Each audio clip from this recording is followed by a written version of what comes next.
3 signs your car accident is worth major compensation.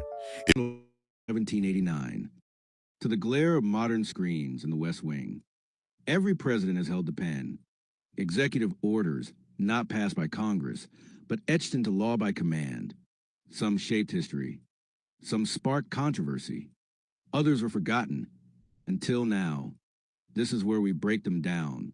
Every signature, every shift in power, every consequence still felt today. From Washington to Biden, welcome to Executive Order Watch.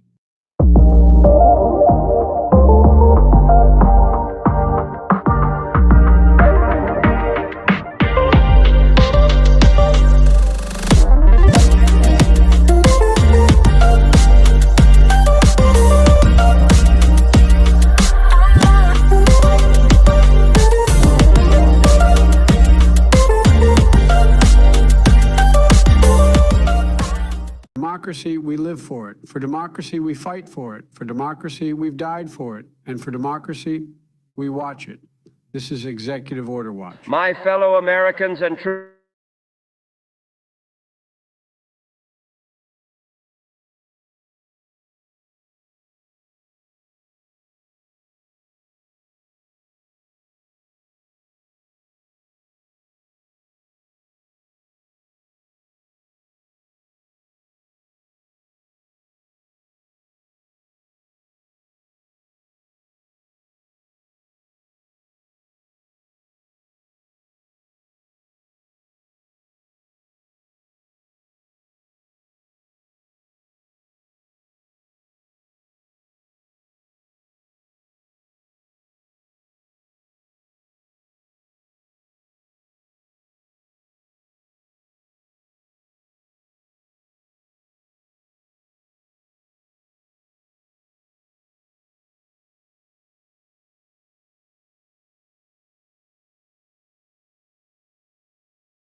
All right, let's go ahead and start this over again. Hey, what's going on? You're here with email, and for the most part, I was on mute. All right, so we're gonna have to delete some stuff. But outside that, what's going on? So I'd like y'all to understand the reason why we're doing this is so we could understand the executive orders that has taken place in 2025. Normally, when presidents are doing their thing, for the most part, they're not really trying to lead by executive orders. This is unprecedented because normally presidents do not rule by executive orders. Normally they go through Congress, they go through the Senate, they go through Republicans, and they're not supposed to take the purse and use it that way or try to supersede the citizens that we have. So what we are looking to do, we are looking to figure out what executive orders that President Trump has done that was good and what was bad, what we need to question, what we need to look at, and things of that nature. And again, the main reason why is because this is unprecedented that a president uses executive orders the way he has. So with that being said, the way that you look at these executive orders on your own is to actually go to the Federal Register's website. But before we do that, I'd like to share with you the website that we built to really go over just really the executive orders, which would be emillions.org. On emillions.org, you'll be able to look at a bunch of different just document for democracy data as far as the mandate studies. Really, the mandate studies is about Project 2025. So a lot of what's happening right now is based on Project 2025. If y'all remember, it was denied in 2024 that Project 2025 existed. Once Trump won presidency, he admitted that there was a 2025. The thing about it, Heritage Foundation created it, and Heritage Foundation has been on around since 1978. For the people who are peaceful and loving, who want to continue on with life, they don't have a mandate that lasts that long. After they have done a good deed, they moved on with life. But if they were unhappy, they kept on. And if they wanted power and keep power, they kept on. But normally when people are happy and go lucky, they do not try to hold on to power because it's a deception. It's an illusion. And then on top of that, a lot of what's going on is not really good for everybody. So if you would like to look at a bunch of the orders that were taking place in the past, you can off this website. And for the most part, we talk about For Democracy. You can come to For Democracy to check out just a bunch of the other federal executive orders that were provided. And then, of course, we're here for Executive Order Watch. So again, the executive orders from Bush to Clinton to George Washington, they're all there. All right. So if you were to come here, you'd be able to learn more about the executive orders that took place and learn more. And that we talk about the mandate, this is where we're looking at the Project 2025, which goes in greater detail than the executive orders. And here we analyze what was written in the White House chapter, the executive branch PUTIS role, the managing the bureaucracy, meaning that they were going to get rid of the government poke, meaning that they were going to get rid of a bunch of the bloat that were federal jobs that people used to feel that they were safe. But now that we have a different type of regime, it's no longer safe. It's now looking at it more like it is a hindrance to what they want. The safe guardrails, we're going to get rid of the brakes because we want to go 1,000 miles per hour. We don't care about nothing else. We want to go 1,000 miles per hour. Moving on.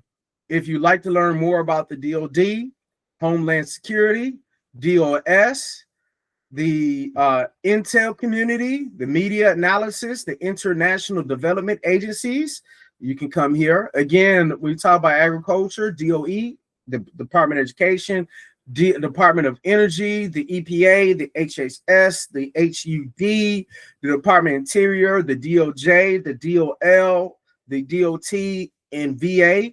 These are all things that were talked about in Project 2025, and I recommend you come here and you kind of learn a little bit more. Also, we're talking about commerce. That takes place, as well as the Treasury, the import-export, the Federal Reserve, the SBA, and trade. All of that has been analyzed and written in Project 2025. Then when we talk about the financial registers, the agencies, the federal financial regulatory agencies, the FCC, the FEC, the FTC, those are all analyzed. And from there, that's what you need to understand. If you are looking to make a real impact, or if you're looking to understand what's going on, we have done workshops throughout 2025 going over what took place when it was taking place. And we plan on doing that with 2026. We're going to do it in a different kind of way where it's not going to be all in your face, but it's more of a historian type of feel where in 2035, we want you to know who to be mad at. We want to let the world know that people like President Carter, people like President Biden, people like Clinton, and really a bunch of the Democrats really have to say the Democratic spirit is more for the people versus the Republicans, who a lot of times use disinformation and a lot of sneaky kind of tactics in order to secure power. And that is something that the masses will have to answer. That's something that a lot of the people up top will have to answer for, and we're going to have to pay. So let's go ahead and continue on. And at this point, what I like to do is for y'all to be able to check out the federalregister.gov. This website right here goes over all of the presidential documents, and it is highly recommended that y'all check it out. You'll be able to check out all of the executive orders on your own. Instead of us going to the website and going through where you might think that it's been filtered through, we're going to go through the Federal Register's website to be able to tell. This is all of the proclamations, all of the executive orders, and a lot of this is what we need done. The special filings and all the federal orders that have been sent from the top to the bottom, you can find here. So with that being said, we're now going to check out from January 1st, 2025 to present. All we're going to do right now, we're going to go over it. But before we go over it, I'd like to talk to y'all about the 10 executive orders that you need to think about that really affects you, all right? And the 10 executive orders. Executive Order 14257, the reciprocal tariffs to ratify trade deficits. All right. The reason why this is important is because it is a keystone economic order of 2025 to rewrite U.S. trade logic towards retaliation-based tariffs and its impact on prices, inflation, supply chains, and global trade relations, as well as cascades into dozens of follow-on tariff orders. The disruption level, this is a 5 out of 5. This is a global economic shock, all right? And the reason why it's an economic shock is because businesses close because of it, and then you're not able to get everything you want. Just like President Trump said earlier, instead of you getting $25, you're just going to get $3 and, you know, or $2. Like you say, I believe Mr. Lennon, Lawrence or something of that nature said, what do you say? Dining $2. And that was a great combat when he talked about it. And the reason why this is, in my opinion, one of the number one is because it affects not only you, but it affects everybody in the world relationship with America. Not everyone in the world as far as their life is all the way over. What that means is countries like Argentina are then going to take over the trade. So the next one would be the declaring a national energy emergency. And the reason why this matters is because it unlocked the emergency authorities that bypass normal regulatory constraints. This right here alters environmental review standards, shifts energy investment flows rapidly. It also creates federal state legal conflicts. This was a 4 out of 5 disturbance because it affected energy, environment, and courts. This superseded all of everything that was said before when it comes to a bunch of the other executive orders. And at this point, it altered a lot of what we thought. If you lost your job when you were a solar panel engineer, someone who just went up on people's houses and set up solar panels, if you lost your job, this is the reason you lost your job. Executive Order 14156. And again, that was declaring a national energy emergency. So when we talk about the next one, Executive Order 14159, protecting the American people against invasions.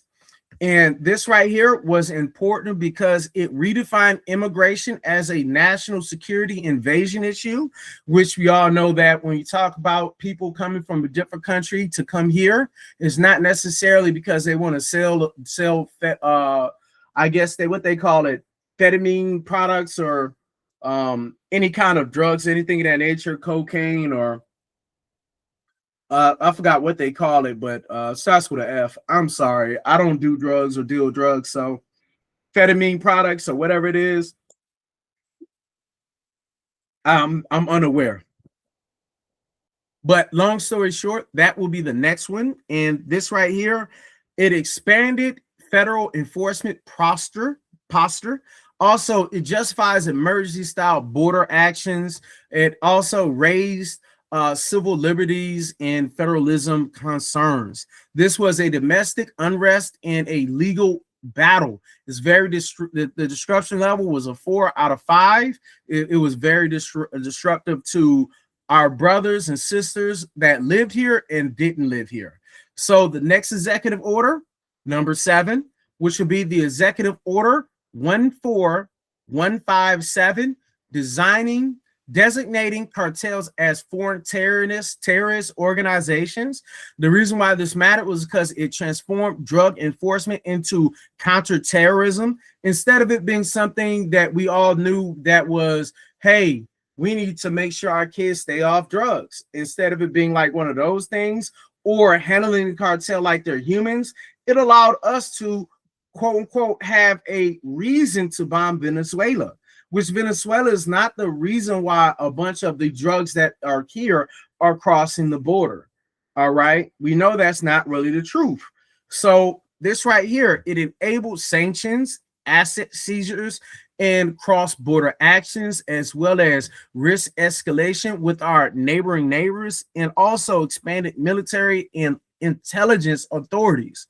This is an international and security escalation. This again was going to, this right here will be a 4 out of 5 as far as the disturbance level. All right. It's very important that we pay attention. The next one, executive order number 6. This executive order 14367, again, 14367. This was designating fentanyl as a weapon of mass destruction. The reason why this was important was because it was an unprecedented criminal to national security escalation.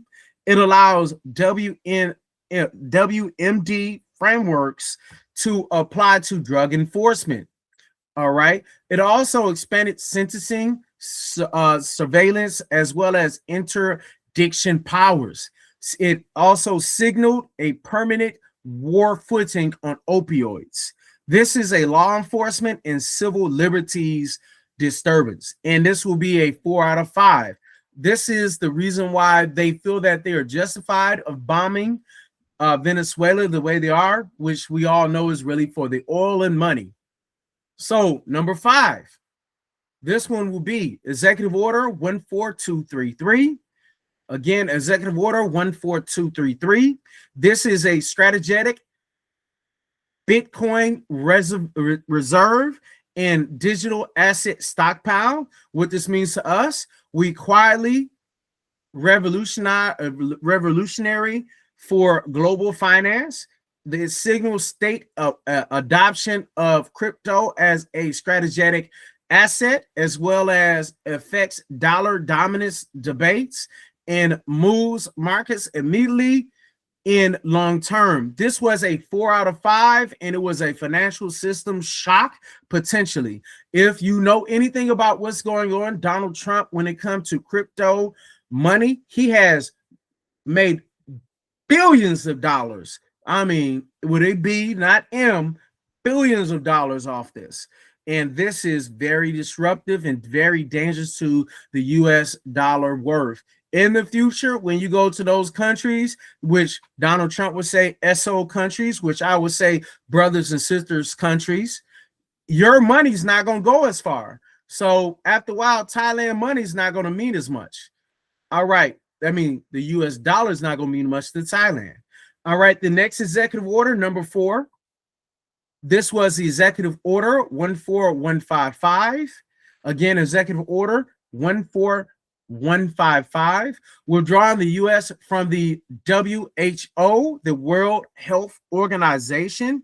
This matters because it breaks global health coordination norms.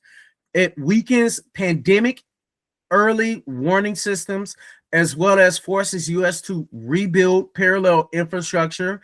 And it also creates diplomatic fallout. This was a 3 out of 5 when it came down to the disruption level. This was a global cooperation breakdown. If COVID happened when we did not have the system that we had at the time we had it, it would have been 3 times worse. The thing about sickness. If you were to not go outside when in a blizzard, it is better than going outside with clothes that are layered, and it will be going out with clothes that are layered is better than going outside with a tank top only with shorts.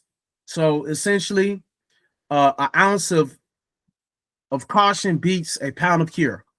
So number 3, Executive Order 14147. Again, Executive Order 14147, ending the weaponization of the federal government. This right here reshaped how power is executed internally. And this basically altered the DOJ, FBI, and regulatory enforcement behavior. This encouraged investigations into past investigations. Also, it has a long-term institutional instability. This was a 5 out of 5 as far as disruption level, because the institutional trust erosion is strong. So instead of us trusting our FBI or our DOJ to do what they need to do, we're now going to be looking at the fact that we don't really trust it. Because is it because of real national emergencies or national reasons, or is it a personal, individualized? It is because the king is wrong. The king felt wrong, not that it was wrong to the people. That is the reason why this is very important. Number 2, Executive Order 14154. Again, 14154, unleashing American energy.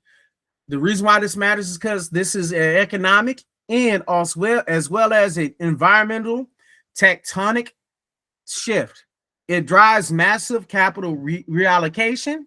It triggers litigation waves, as well as alters climate, energy, and industrial policies direction for years. This was a 5 out of 5 disruption, which affected the economy, the environment, and the courts. And the reason why this is important is because when we think about it, Biden was quietly drilling oil, and if quiet as it kept, they had drilled more oil than ever really before, but they didn't make a point to talk about it. So because they didn't talk about it or spotlight it, the EPA wasn't as hard on it, and the people that were real oil lovers didn't understand what's going on. Biden made it a point to try to maximize the old way of making energy as well as the old and new way of making energy. And people in Maine that lost their job because they were with the green energy, they felt it. And the reason I'm mentioning Maine is because that's one of the primary grants that were, or one of the primary reasons is because the grants that were given to them was really to help them expand into greener energy instead of just looking at the oil. Number 1, this will be a 6 out of 5. Executive Order 14148, initial rescissions of harmful executive orders and actions. This matters because this matters really the most because it presses a reset button for the entire federal system. It instantly invalidated dozens of prior frameworks. It created regulatory chaos in the short term, as well as set ideological direction across every agency. This was, again, a 6 out of 5 disruption because this was a system-wide disruption. This basically said anything that Biden and some of what Obama had tried to do, let's erase that. It basically put a mandate on those who followed the instructions that we're going to get rid of the safeguards that have already been placed there. And the reason why this matters is because everything that you are now going to be mad at in the future, you cannot blame Biden. You cannot blame Obama. You can't blame even Bush. You cannot blame even those who came before Bush. Bill Clinton, Bush Sr., you can still blame Reagan because Reagan was with the Heritage Foundation. Reagan still can be blamed because he is the reason why the Heritage Foundation was able to make make their bones, and then grow and grow and grow. He was the original, I guess you could say, gardener to the Heritage Foundation. All right. So let's move on and talk about the bottom line. If someone only so understanding that these things move the market, it changed power, it create legal chaos, as well as create domestic and or international tension. All right. So now that we're done with the top 10 of the 221 executive orders, we're now going to start understanding and reading just the 221 executive orders. Again, this is going to be long. If there's executive orders that you feel that are real jacked up, we can go over them later. Understand that all the way from January to, I believe, June, we have videos already spotlighting, highlighting Trump's executive orders. We are going to be going over them in more detail later as far as, and then you can even hear Trump in his own voice talk about it. So we're going to start with 14147. We're going to start at the bottom, which is signed January 20, 2025, ending the weaponization of the federal government. That's the first thing that he put down. The next executive order, 14148, initial rescission of harmful executive orders and actions, same day. 14149, restoring freedom of speech and ending federal censorship. This is something that he basically, to my remembrance, is he wanted to stop people from being blackballed that were people that he liked, and he wanted to stop the politeness. He wanted to, if you want to call someone the R word, which is someone who is special education, instead of saying someone who has special education needs, you can call them the R word. That's essentially what he was trying to do, and also make it a point to let people know women are not needed in the workforce. That right there is a personal opinion. You can take what you want. That is not fact. You cannot, I can't say that's fact, but I felt personally that he wanted to ensure that women knew that they were women. Black people know that DI is not there and we should not do DI. That was one of the reasons why I felt that Executive Order 14149 was really done, because he wanted to allow bigots to be bigots and racists to be racist.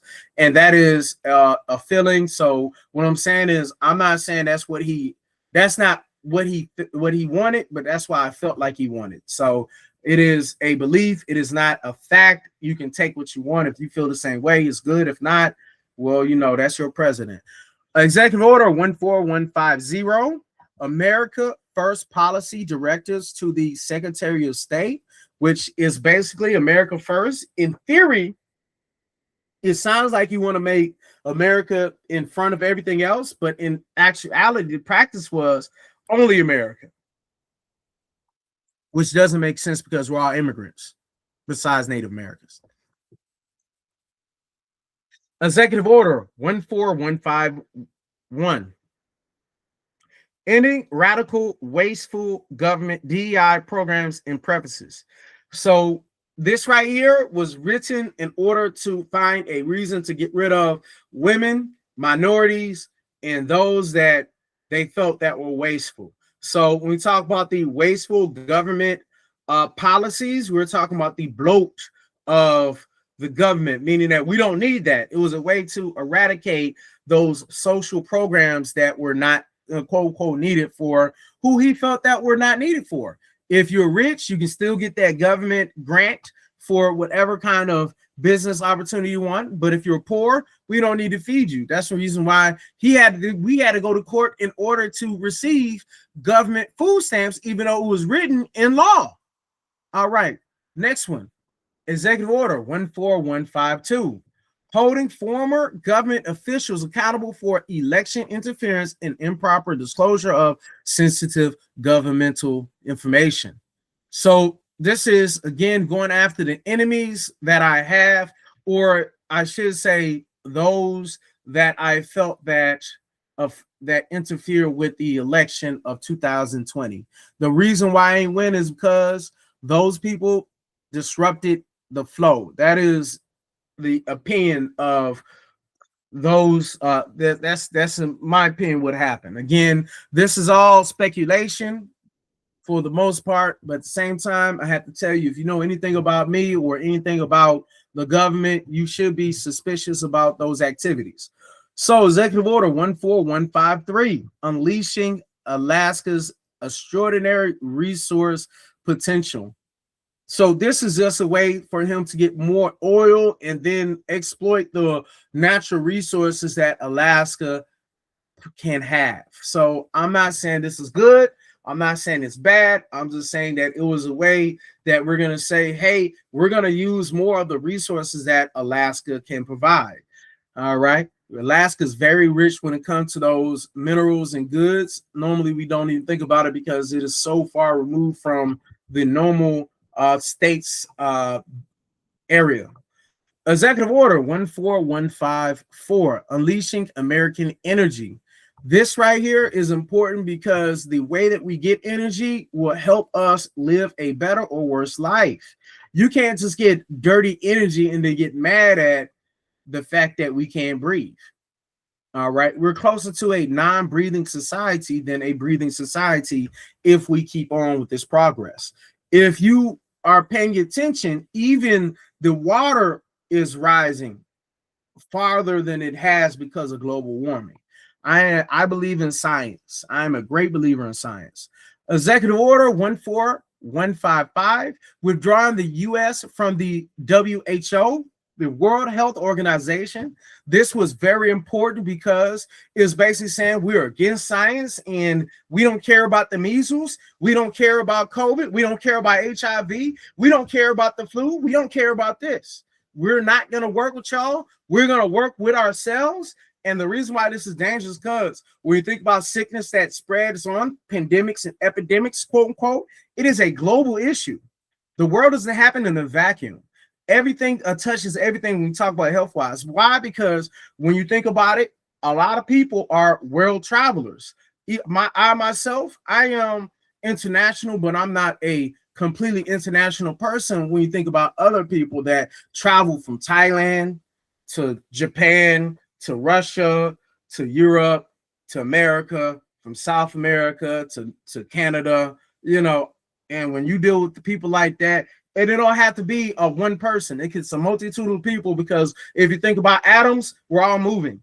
A lot of people are moving. You're touching everybody. So we need to be able to get ahead of the AIDS epidemic that's happening. We need to know what's going on. We need to know when someone has spread a virus that can kill you just by being in the premises. We need to figure it out. We need to work in a group, because the group is stronger than one. If I take this finger and I punch somebody and I punch him like this, I'm gonna hurt myself. But when I gather all 5 fingers and you hit, it means something. And that is the concept of the world. The 1 finger hit is just America. The 5 finger, that's the world. And we need to think about it like that. We're stronger when we work with each other. Executive Order 14156, declaring a national energy emergency. Again, Biden, when he was in, he drilled a lot of oil. The only real reason why people don't know is because Biden is humble. And apparently America is liking the people that speak out more. You need to tell people what you've done. If you don't tell people what you've done, you didn't do it, they don't care about it, and then someone else can come and claim that they are the reason. And we have not learned that in the politics. If you are a politician, you need to become a bragger. I remember in the military, they call it the showy sheet. In order for you to rise ahead, it's good for you to write down the accomplishments that you did throughout the year in order to get that next rank. And that's kind of like a lot of times the older I grow, the older I get, I realize that, you know, being humble is something that works with Christians and Muslims and really a religious aspect, but it doesn't work with the world as far as being able to be the one of the primary influencers. People like outspoken people. They don't like people who are very quiet. If you're very quiet, you're not going to make it in politics. So the next one be Executive Order 14157, designating cartels and other organizations as foreign terrorist organizations and specially designed global terrorists. This right here was written in order to vilify foreigners. This was in order to identify who they felt that were less than worth going through the court process. Instead of us having to prove that they are worse, we're going to claim that, and then we can violate them. Because the thing about cartel, you know, my thing is, I'm from Texas. Granted, the cartel is big, the cartel is bad like that wolf, but at the same time, we have plenty of domestic violent people. Domestic violence is greater than international. So until you get on a lot of the white supremacists and those who wish to do domestic violence, like that cat from Las Vegas that was sniping people from a hotel room and shooting at a country concert, until you make it a point to get at them, I don't want to hear about the cartel, because I'm more scared about that person that has just been a gun lover his whole life, and now they're 40 to 65 years of age, and they say, you know what, I just feel like going to duck hunting, but the ducks I'm gonna hunt are human beings. Executive Order 14158, establishing and implementing the president's DOGE, Department of Government Efficiency. This right here is something that we all remember in the beginning of January when Elon Musk was still in, that they allowed Elon Musk to go through and not surgically cut with a small blade, but allowed him to come in with a chainsaw. And it was like the chainsaw of America, where he was just cutting through everyone's services. All right, this is very important to understand, because when we think about that kind of activity, that right there was very disturbing. All right, that was very disturbing. All right, and really and truly, I'm sad about it, because when you think about it, that government bloke that people were worried about happened to be your auntie, your family. And I'm just saying auntie because most of these got at least one auntie that's in federal work. You might not have an uncle in federal work, but you definitely got an auntie in federal work. Let's go ahead and talk about Executive Order 14159, protecting the American people against invasions. So this is another way to alienate the immigrants who are coming in. Executive Order 14160, protecting the meaning and value of American citizenship. Again, another way to vilify and alienate us from our brothers and sisters who come across the pond or up and down. Executive Order 14161, protecting the U.S. from foreign terrorists and other national security and public safety threats. This right here, you remember, they're more worried about Antifa than they are the real terrorists, which would be white supremacist group. And the reason why we know this is because every time there are threats, the blame is always on BLM, is always on Antifa, and Antifa stands for anti-fascist. When you think about anti-fascist, they're basically saying we are against Hitler, we are against the fascist nation, we're against people who want to commit genocide. That is what Antifa stands for. Now, I'm just talking about the name Antifa, not necessarily practice. But I'm talking about the name Antifa, Tifa, fascist. That's what they're against. Antifa, anti-fascist. All right, that "fa" was cut off, and they just say Antifa. So whenever you hear that, we need to make it a point when someone say Antifa is a hate group, Antifa is a terrorist group. I need everyone with a brain to say anti-fascist. You mean is a hate group? Anti-fascist.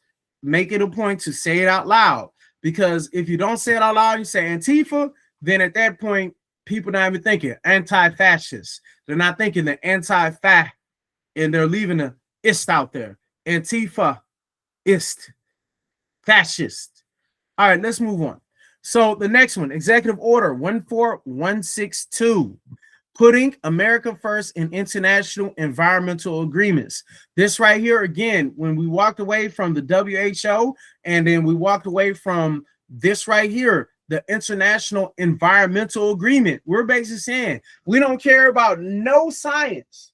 We don't care about global warming. We just care about what we care about, which is money. We're capitalists. We don't care about money. We care about money. We don't care about environment. That's essentially what that's saying. All right, the next one, Executive Order 14163, realigning the U.S. refugee admissions program. Again, this is focused on the immigrants that are coming in.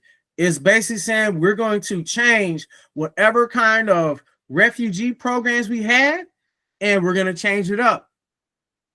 Good or bad, we're going to change it. Executive Order 14164, restoring the death penalty and protecting public safety. Now, the thing about it, the death penalty, I'm a firm believer, and I'm going to sip on my OJ when I say this. Sometimes some people got to go. And Charlie Kirk was a firm believer of it. And the way he passed, it was something that was crazy, because his words about the death penalty, he said it should be quick, it should be televised. And he said one more thing. He said quick, televised, and I guess, publicized. I'm not exactly sure. In public. He said public, quick, and televised. So in a sense, he went out the way that he said, which is sad because, nobody wants to see someone get popped like that. At the same time, you have to watch the words that you say. That's one reason why I'm not over here just saying any kind of evil thing just because, any kind of negative feelings I feel, because as much as I don't like what Trump is doing, I'm not going to be so outright negative and disgusting. I'm not going to talk about his kids. I'm not going to talk about his mama. I'm not going to talk about, his small hands. I'm not even going to talk about his physical features. That's something, if you've been paying attention for democracy, that's something that I don't do. I don't capitalize on the easy stuff like I'm in third grade and I'm trying to put someone down or jump. That's not something we do. Executive Order 14165, securing our borders. In practice, it's not as good as it sounds in theory. In practice, it sounds like you are more or less trying to stop the countries that you don't want in versus the countries you don't mind. Remember, South Afrikaners were let in, but then you're making it harder for everyone else. So it's contradictory. Executive Order 14166, application of protecting Americans from foreign adversary controlled applications act to TikTok. This right here was in order to vilify TikTok and to basically characterize them as a threat to America. I have not been keeping up with the TikTok. I remember at one point in March and April that it was something that was very serious and we were really against China, quote unquote. And I feel like it is because we don't want China in our business as far as America. And Trump has a real problem with people who are excellent, people who excel when they're non-white. If you're non-white and you're excelling, they don't like that. At least Trump doesn't. Executive Order. Again, that's how I feel. I'm not saying that's how he definitively feels. That is an opinion. It's not fact. Take what you want from him. I'm not trying to, go against his character, quote unquote. Executive Order 14167. Clarifying the military's role in protecting the territorial integrity of the U.S. Why? Why are we putting our military in Portland, in New York, St. Louis? Why are we targeting those cities? DC. Why are we targeting those cities? All right. So it's a redefinition on the use of the military. It's like I want to use the military like a personal guard, like my personal security detail. That's really what I'm hearing. You know, let's put fear in the American hearts. All right. Executive Order 14168, defending women from gender ideology extremism and restoring biological truth to the federal government. Now, I'm disclosure, I thought about voting for Trump, and I'm not gonna front. I really did. And the only reason I thought about it was because I was thinking about the fact that women had to compete against men in athletics. And I am a firm believer that women can do a lot of what men can do. But I know for a fact that if I put 500 pounds and I was to say to squat 500 pounds when I was in my heyday, I could have squatted 500. I could squat 600. I think my max is like 650 as far as squatting at one point. You know, as far as leg press, my max was like 1,000 pounds dang near. And I say this more like 9 something, maybe 1,000. I'm not exactly sure, but I know for a fact I was able to put dang near 1,000 pounds on the leg press and push it up. And the reason why I mention this is because if you look at the female records, they're not there. So I thought about it and I was like, man, it's jacked up. And when you're dealing with people who wish to sway you with no real solutions, they'll hit on them truthful heartstrings and they'll speak on it, and that'll make you think, you know what, that person has a point. That might be the way I need to go. And then you wake up and think, no, it's not just one issue, it's the totality of all the issues I need to worry about. And then once you start thinking and realizing that you need to worry about the totality of all the issues, then you realize I'm only worried about 0.5% of the population. Let's worry about 100% of the population. And that is the main reason why, you know, I had to still vote for Harris, just because of that one thing. Was one thing I'm like, well, jacked up. At the same time, one thing is not. Now, let's talk about this. Gender ideology extremism. What they're saying is there's only one man, one woman. There's two different genders. As much as I like to agree with that concept, I'm not going to fight anyone for thinking that they are a woman when they're a man. That is not my position. That's not something I care about. I'm not to the point where I'm going to fight you. If you want to be a teapot, be a teapot. I'm not going to put this in terms where I have to force my opinions on you. And when they talk about a biological truth, they're basically trying to say that if you're transgendered, something's wrong with you, and we need to let it be known in the military, government, and public sector. We need to be known. All right. And again, it first affects the military, then it affects the government, then it affects the public. And that's the reason why when Doge started getting rid of jobs, it first affected the military in a sense, then it affected the government, and then it affected the regular population, general pop. All right, let's go ahead and move on. I could talk about that forever. And we're going to talk about gender inequality and equality later on. But right now, we're going to put that in with DEI, and we're going to talk in greater detail later. So let's talk about Executive Order 14169. Reevaluating and realigning United States foreign aid. This was a reason to get rid of U.S. aid. U.S. aid, which helped us combat a lot of different diseases. It helped us combat a lot of food disparity. Instead of the farmers having those contracts with those different countries that needed us, we abandoned them. We made it a point to say, we shouldn't have to. Just because you shouldn't have to don't mean that you don't do it. All right. Executive Order 14170. Reforming the federal hiring process and restoring merit to government services.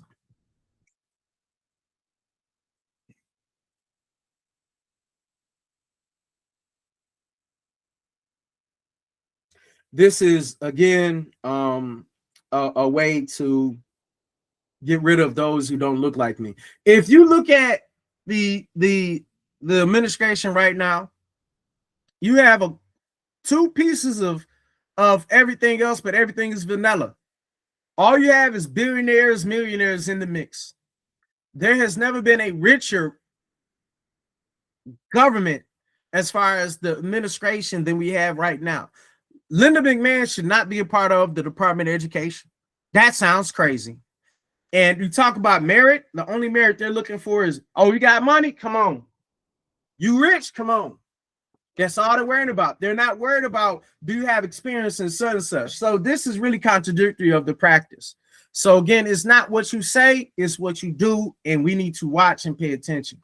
Next one, Executive Order 14171, restoring accountability to policy influencing positions within the federal workforce.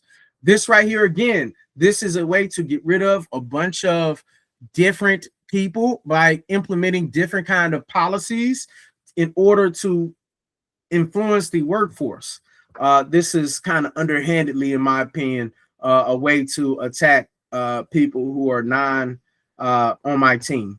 Executive Order 14172, restoring names that honor American greatness. So when we think about individuals from the Confederacy, none of the Confederate captains should have been honored. They should have been salted on. They should have been treated like the enemy that they are. And the reason why I say that is because roles reversed, they wouldn't have been treating the opposition like that, first off. But that is not the point. The reason why we need to understand what's going on is because people have, the civil rights movement has fought to get rid of certain people's name. Now, when you think about people who were born in 1940s, a lot of the people that they looked up to were very hateful. If it's up to them, they will badmouth MLK, and they'll make it a point to make MLK name disappear. MLK is not someone that, if you look at this and really read the way that it's written, if it's up to them, they would have got rid of him. So let's talk about the next one, Executive Order 14173. Ending illegal discrimination and restoring merit-based opportunity. So this is him stating the same thing that he stated in the other executive order talking about merit-based. Okay, so what he's basically saying is we're going to stop people from using, I believe, what it's called, affirmative action. Let's get rid of affirmative action. Let's get rid of them having to consider others. Now, the only real reason why this is important is because I have family members who feel that, you know, when we talk about, the anti-discrimination and blah, blah, blah, blah, you know, I have family that feel that, affirmative action is not good. And the argument I have with that is the fact that if it's up to the regular, people who normally make rules that have in 1920, we will, African Americans and any kind of Indian Americans, Asian Americans, it doesn't matter. Long as you are non-white, you do not have opportunity. Why? Because if they see you, they feel like it's a non-professional environment. It's just automatically. If you do it, it's ghetto. If they do it, it's catchy. It's popular. We don't mind. Let's do the Harlem Shake. Oh, Harlem Shake. Look at them do Harlem Shake. Harlem Shake be a D minus, but they treat like an A plus. But if you do it, you got to do it A plus plus. If not, you're not gonna get no credit. Let's talk about the next one.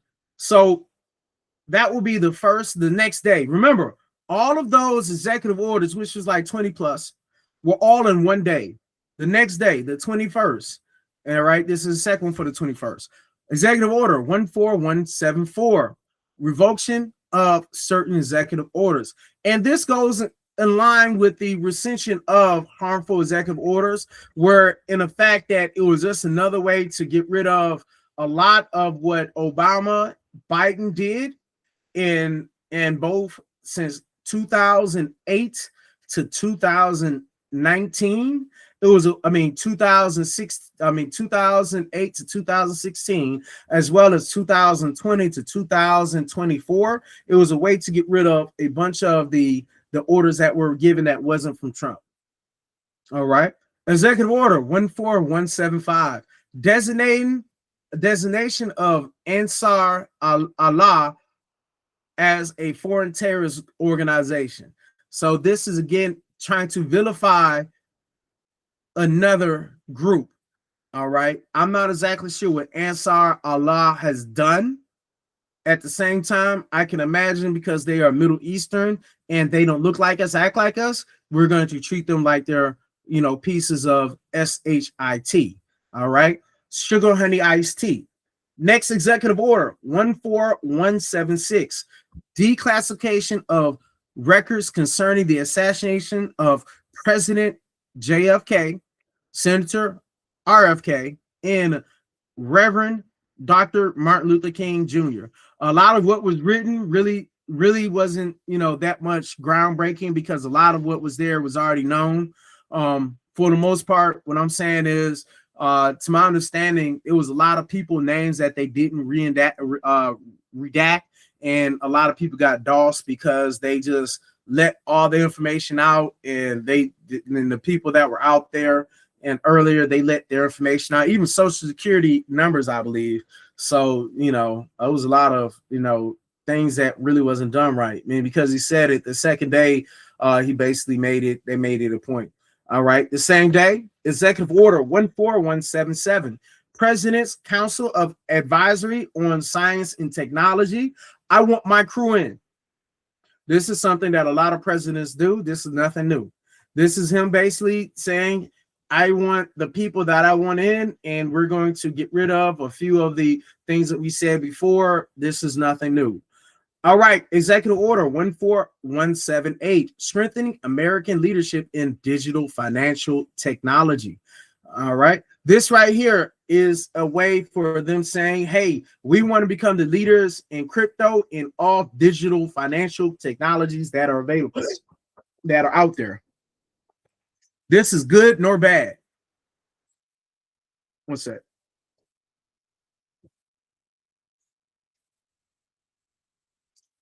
Don't forget to hydrate. All right.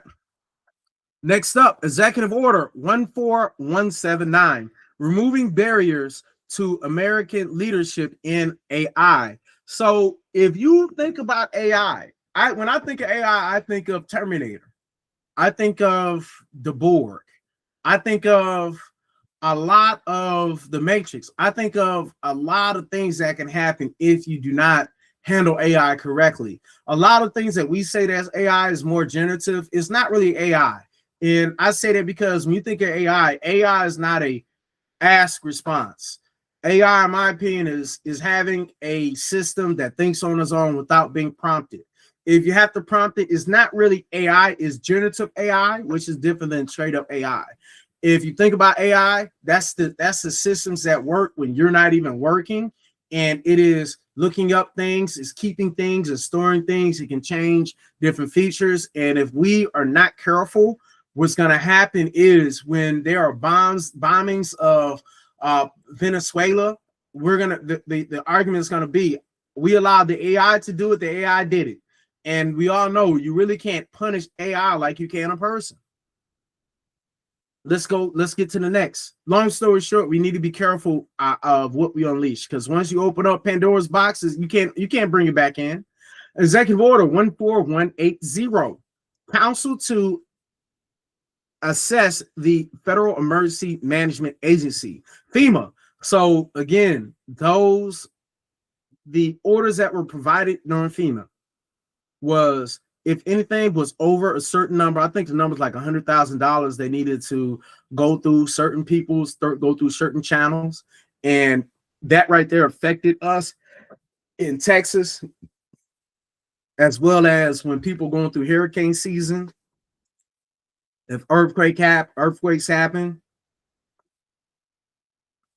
that means that we're going to have to ask permission, as opposed to, hey, we got this $300,000 set for it. Let's do this $300,000 out there.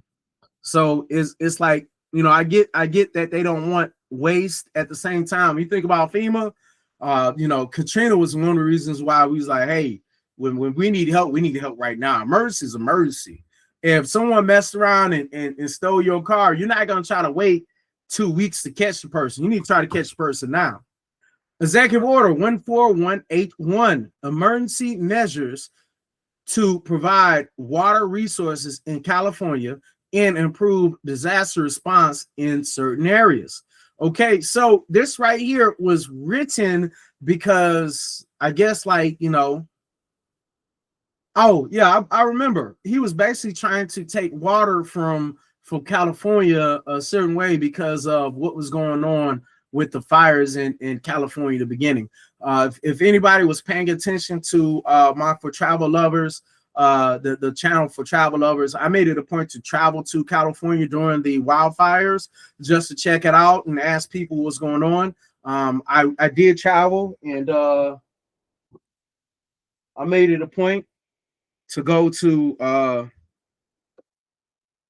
Jimmy Kimmel's show. I made it a point to check out Jimmy Kimmel. So I mentioned that, just saying that when it comes down to it, you know, if I'm one of them people who try to really figure out stuff, I don't like secondhand information, I like firsthand. I like to hear people on ground, and I like to understand what's going on. I don't want people to give me secondhand information. I don't like the 2 minutes of this is it. I don't mind sitting down and listening to someone for 3 hours talk about certain subjects. All right, next executive order 14182, enforcing the Hyde Amendment. I'm not exactly sure what the Hyde Amendment is. Let's check it out. So the Hyde Amendment,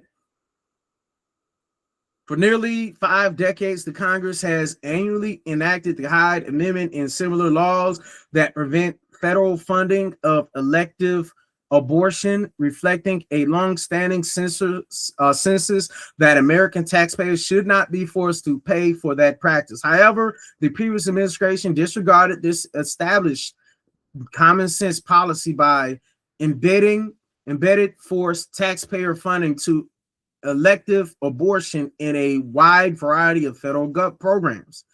In this policy, the U.S. consistent with the Hyde Amendment to end the forced use of federal taxpayer dollars to fund fund or promote elective abortions. So I think like the Hyde was probably to try to help those who couldn't afford abortions, who might have had some kind of sickness or something going on. Because there's a lady that voted for Trump, and she was kind of crying about the fact that she was like, hey, my life is in danger, but they're not allowing me to have a abortion, and she's basically saying it's a dead fetus, and the doctors did not want to deal with it. And so I guess I'm not exactly sure what she did with the baby, but long story short, she had to actually come to terms with a dead fetus, which is very sick when you think about it. For women, I feel sorry for y'all. As a male, I don't have to deal with it. That's the reason I say that. If I was a female, I would not want to get pregnant while that is in, because that will be like, you never know. And then pregnancies, you know, that does happen. Kids die in your womb. I mean, there's nothing you can do about it, you know. So I feel that you have to really make sure, like, you know, right now it's real hard out there for women who get pregnant. Let's just put it that way. Let's move to the next. Executive Order 14183, prioritizing military excellence and readiness. If this was the truth, this is still in the month of January. The president is looking for people who follow his orders. He's not looking for excellence. He's looking for his own priorities. It is not about excellence. It's not about readiness. It is about my priorities. If y'all remember, he, during 2018 or 17 or 19, he was talking to one of the generals about shooting at Americans during protests. That has nothing to do with excellence. That might have something to do with readiness. Ready to do what I want you to do. Executive Order 14184, reinstating service member discharge under the military COVID-19 vaccination mandate. Now, if you were discarded because of the mandate and you want to be reinstated, I mean, I'm not really saying that's a horrible deal. You know, I do get the fact that people hate happen to take medicine, but you know, hey, that's not what I'm saying is everything ain't horrible. That's not horrible, but it's not good in my opinion either. You know, it's not horrible. It's just not good. Executive Order 14185, restoring America's fighting force. This is just another way of, you know, cherry language. Executive Order 14186, the Iron Dome for America. It's like in my opinion, if somebody was to create a comic book and say, let's make a dome over our country and literally have a dome over it, like it makes no sense to make that language and to say it like that, because if America really was domed, how would we have a sun to look at? You know, if you think about it. But I get that's not what it's saying, but I'm just thinking about the terminologies that they're using. But as it's basically saying, let's create a system where if somebody was to blast missiles here, that they'll have a system to stop the missiles from getting here. At the same time, when if somebody say, you know, saying stuff like, hey, if you hit me, then that entices people to try to hit you. Executive Order 14187, protecting children from chemical and surgical mutilation. Nobody in the presidency ever really wanted kids to change their sex.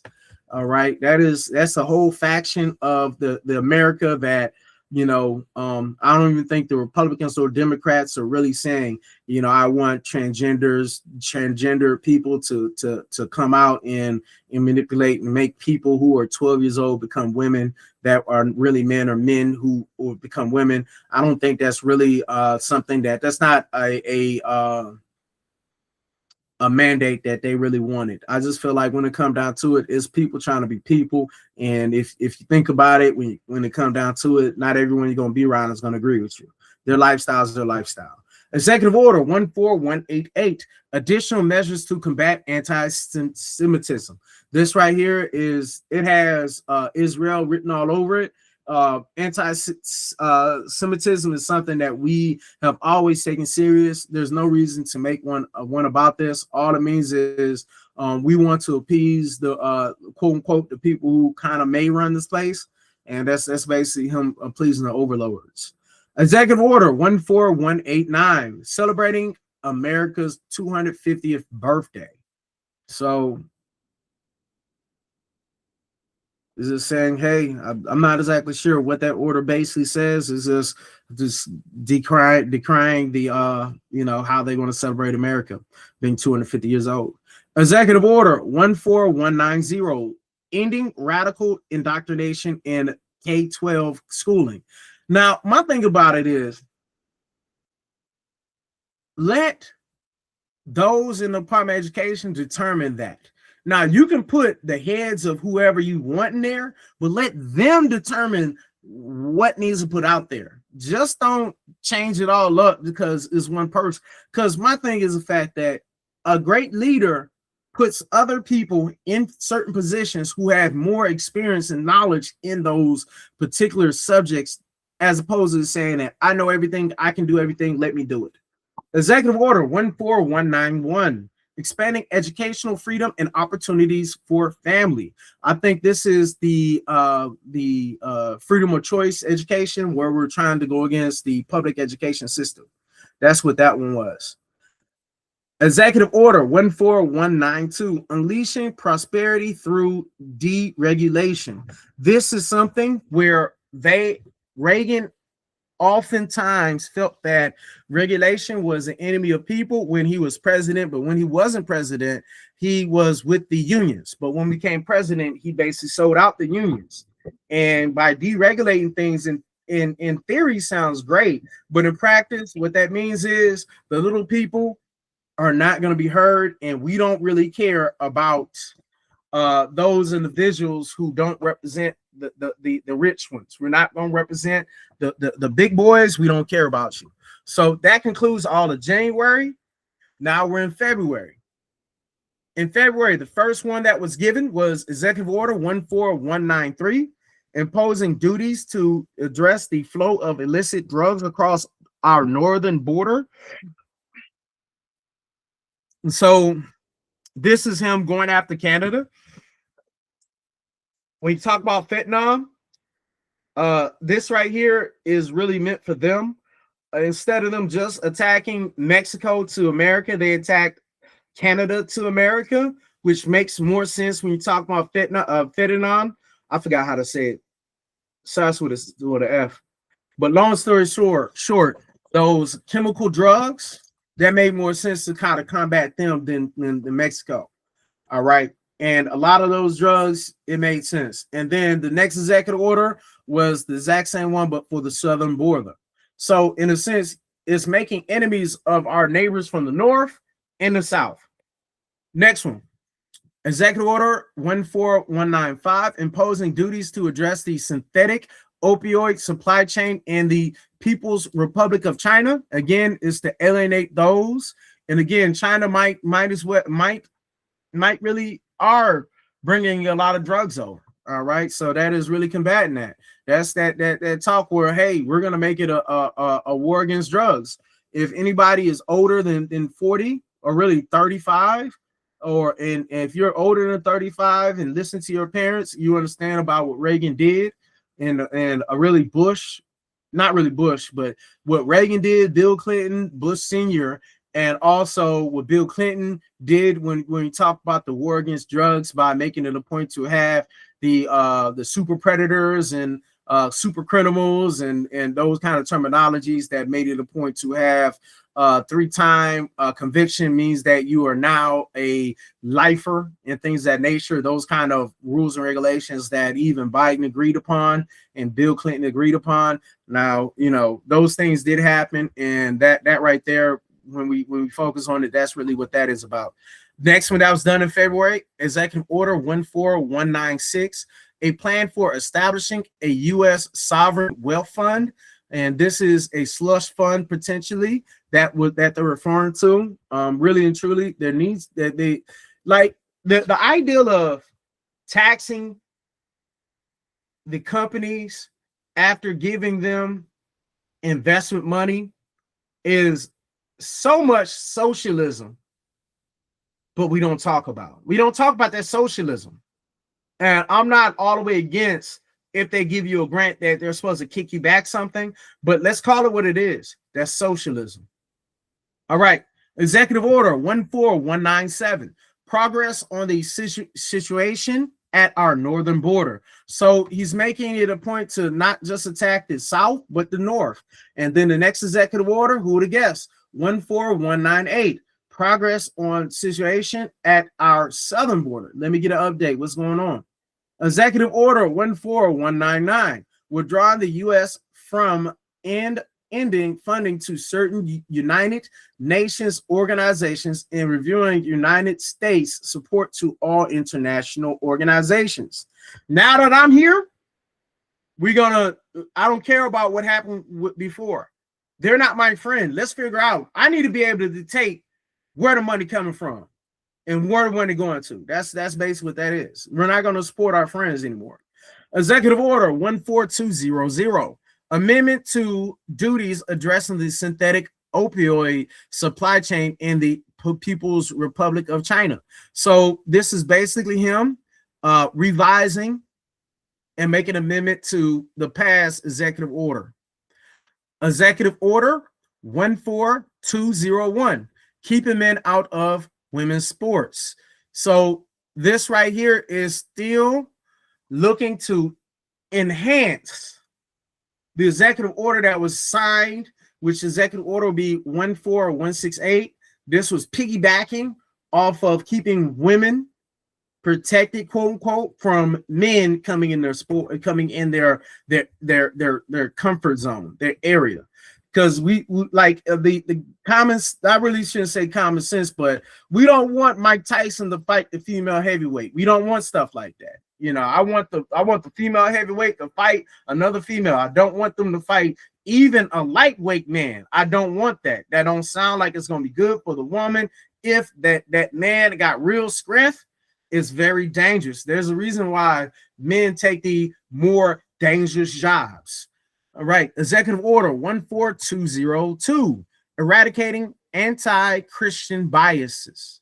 So this right here is sickening to me, not because of the concept that we should not look out for Christians, but the fact that you're saying anti-Christian biases. If I lived in a country that was Muslim mostly and I'm Christian, I would hate to be there. And I feel like if somebody's Muslim and they're in our country, we should not treat them like they're trash.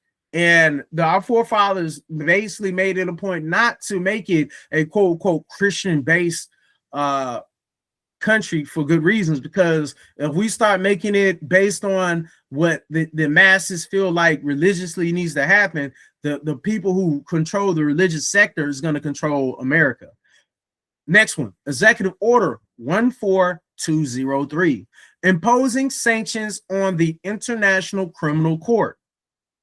All right, so this right here is going against some rules that were written in 2011 apparently, and there's International Criminal Court that they wanted to put sanctions on. 14204, addressing egregious actions of the Republic of South Africa. All right, so this right here is something where is going after the people of South Africa. I'm pretty sure that it is. I believe, if you all remember, that they had a real big deal about the white genocide that was quote unquote happening, and then a bunch of different people in Africa were saying that's not happening. I'm not exactly sure what that's about. That's not really worth our time looking at. And I just say that because there's so many more things that really affect us and impact us than that. So we're not even going to really go and look at it. Now, if you want to go look at it, go ahead and go to federalregister.gov and check on your own. Again, federalregister.gov and check it out. The Executive Order 14205, establishment of the White House Faith Office. So this is basically trying to get the Christian followers to really get with them. As far as this is a way, I'm gonna give you a bone. And we all know that America is really deep Christian belief. That's the reason why we put on our money in God we trust. We didn't have to do that, but we do have that. Executive Order 14206, protecting Second Amendment rights. This is trying to make sure that everyone can have their guns and kill people and shoot people, you know, or just to protect people. Executive Order 14207, eliminating the Federal Executive Institute. So this right here is just trying to eliminate the Federal Executive Institute. Let's look at that real quick. So by signing this, blah blah blah, policy, this policy to treat taxpayer dollar responsibly and advance unifying priorities like a strong and safer America. According, it is the policy of my administration to eliminate to the greatest extent permitted by law executive departments and agencies and programs that do not directly benefit the American people or further our nation's interests. So apparently this was it was something that was created by the Federal Executive Institute, which was created by the administration of President Lyndon B. Johnson more than 50 years ago, is a government program purportedly designed to provide leadership training for bureaucrats.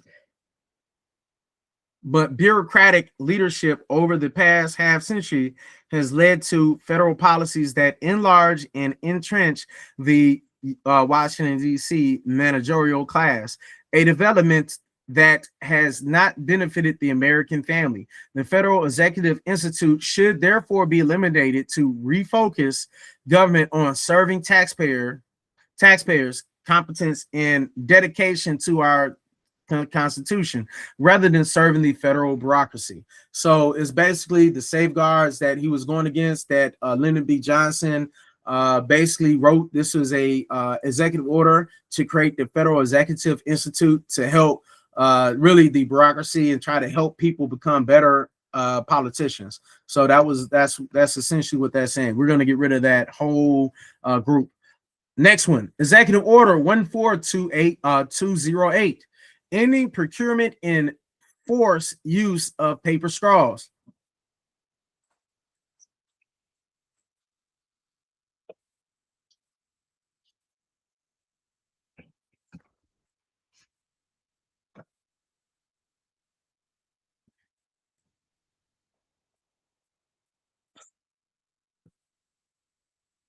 You really gonna spend your time as president worried about paper straws? Boy, if you don't get out. All right, moving on. Executive Order 14209, pausing Foreign Corrupt Practices Act enforcement to further American economic and national security. So we really don't know what is considered corrupt or not. That's ambiguous language. Executive Order 14210, implementing the President's DOGE Workforce Optimization Initiative. So if y'all remember, in the beginning of the year, there was a DOGE group. It was a government action where they had a whole, your girl MJH, I believe, Major Marjorie Taylor Greene, MTG, Marjorie Taylor Greene, and Elon Musk and a few other people that were part of an organization determining what groups of government employees should be get rid of, and whole departments disappeared. So people who were career professionals are no longer there, and then they were there again, and some still have not returned because if you were provisioned, you didn't have any safeguards. Executive Order 14211, One Voice for America's Foreign Relations. This is that it sounds good, don't it? We don't really know if it's good or not. Executive Order 14212, establishing the President's establishing the President's Make America Healthy Again Commission. So this is something that RFK was leading, and it was basically a bunch of people that said, hey, we're going to try to make America healthy again. And really, if you think about it, if you can't say anything about Trump, Trump is a great marketer. Oh my goodness. It's like when it comes to promoting stuff, he is a great showman. And that is like, and it's so simple because did y'all know that Burger King wanted to come up with a third burger pound, something like that. And they chose not to do it because the third burger, if you do the math, is bigger than a quarter pounder. But if you put a 3 instead of a 4, the average American is not going to spend the time to understand the difference out of a third and fourth. They're going to think the 4 is bigger. Therefore, 1/4 is bigger than 1/3. So that's something we got to think about. We need to start reading more and understanding more, and don't try to get the cliff notes and don't try to do just the 3-minute short. We need to actually spend time and analyze and diagnose what's going on. So the next one, Executive Order 14213, establishing the National Energy Dominance Council. So it's basically him coming up with his group to figure out where the energy, how we need to get this energy. Executive Order 14214, keeping education accessible and ending COVID-19 vaccine mandates in schools. So when you think about the COVID thing, it needed to end because COVID wasn't that big of a thing. So, I mean, I can't, there's nothing bad about that one. At the same time, it was needed at one point. All right. Executive Order 14215, ensuring accountability for all agencies. I would like to know what's going on with all agencies, and then at that point, we can figure out what we're going to do with them. Y'all don't remember that it was a bunch of threatening letters that were given in the beginning of the year, and one of those letters was, what have you done for the week? and give it to me. And then a lot of people say, hey, don't give it to him because depending on, like the FBI say, hey, don't give it to him because you know, this information, you're about to give it to a private citizen. And then Elon Musk was actually in bed with the Chinese government, which is crazy, you know, because Elon Musk, if you remember, he was out here showing love to all the countries. So Elon Musk is a nationalist. He's not a American. I'm what you call American because, you know, I represent America. I love America. I want the best for America. And it's not that I don't care about the other countries, but I want the best here because I'm forced to live here in theory. I don't have enough money to go and move like Elon Musk. Elon Musk is here because he wants to be here. But the average person, they're at the same country they're in because they don't have millions and billions of dollars to change their location. Executive Order 14216, expanding access to in vitro fertilization. So this is basically another way to get pregnant. Remember, if y'all well, maybe y'all don't, but there has been a lot of talk that one of the very primary reasoning for ending abortion is because they want more Caucasian babies. And I say it like that from the beginning without going through the nuances of saying they want more babies because they want more Caucasian babies. I'm cutting through the all that other little talk, and I'm just saying that they want more Caucasian babies. And they're getting tired of all of the abortions that's happening because women have the choice to have the baby or not. Is going to be more abortions if they do not have the choice. And the reason why is because let's say that you had a one-night stand, or let's say that your husband is no longer with you, you don't want to have the baby, whatever reason. Let's say that, hey, when it comes down to it, it's my body, my choice. I'm a guy. I'm not going to tell no woman what to do with their body. That's not my conversation. So we're going to move on with that. If you have something to say about that, go ahead and put it in the comments. All right.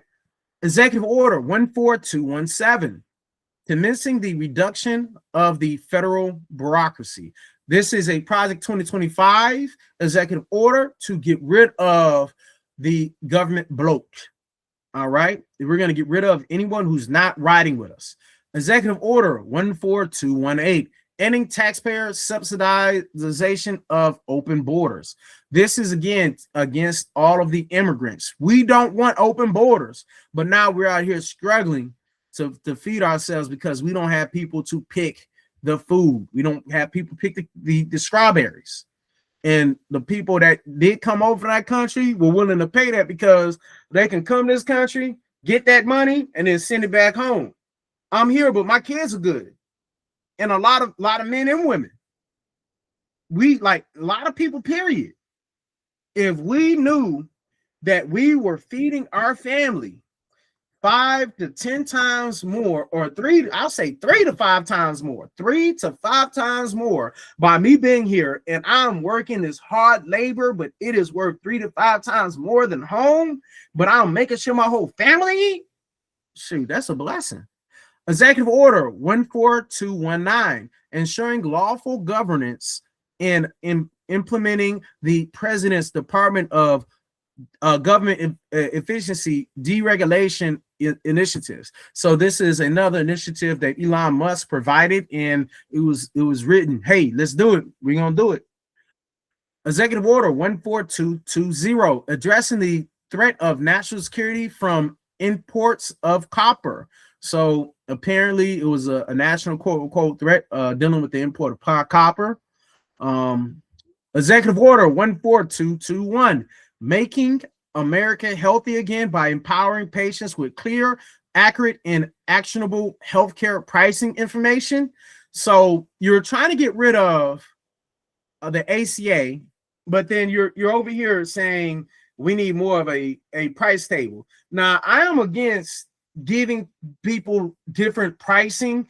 And the thing about AI is the fact that it keeps up with all our information.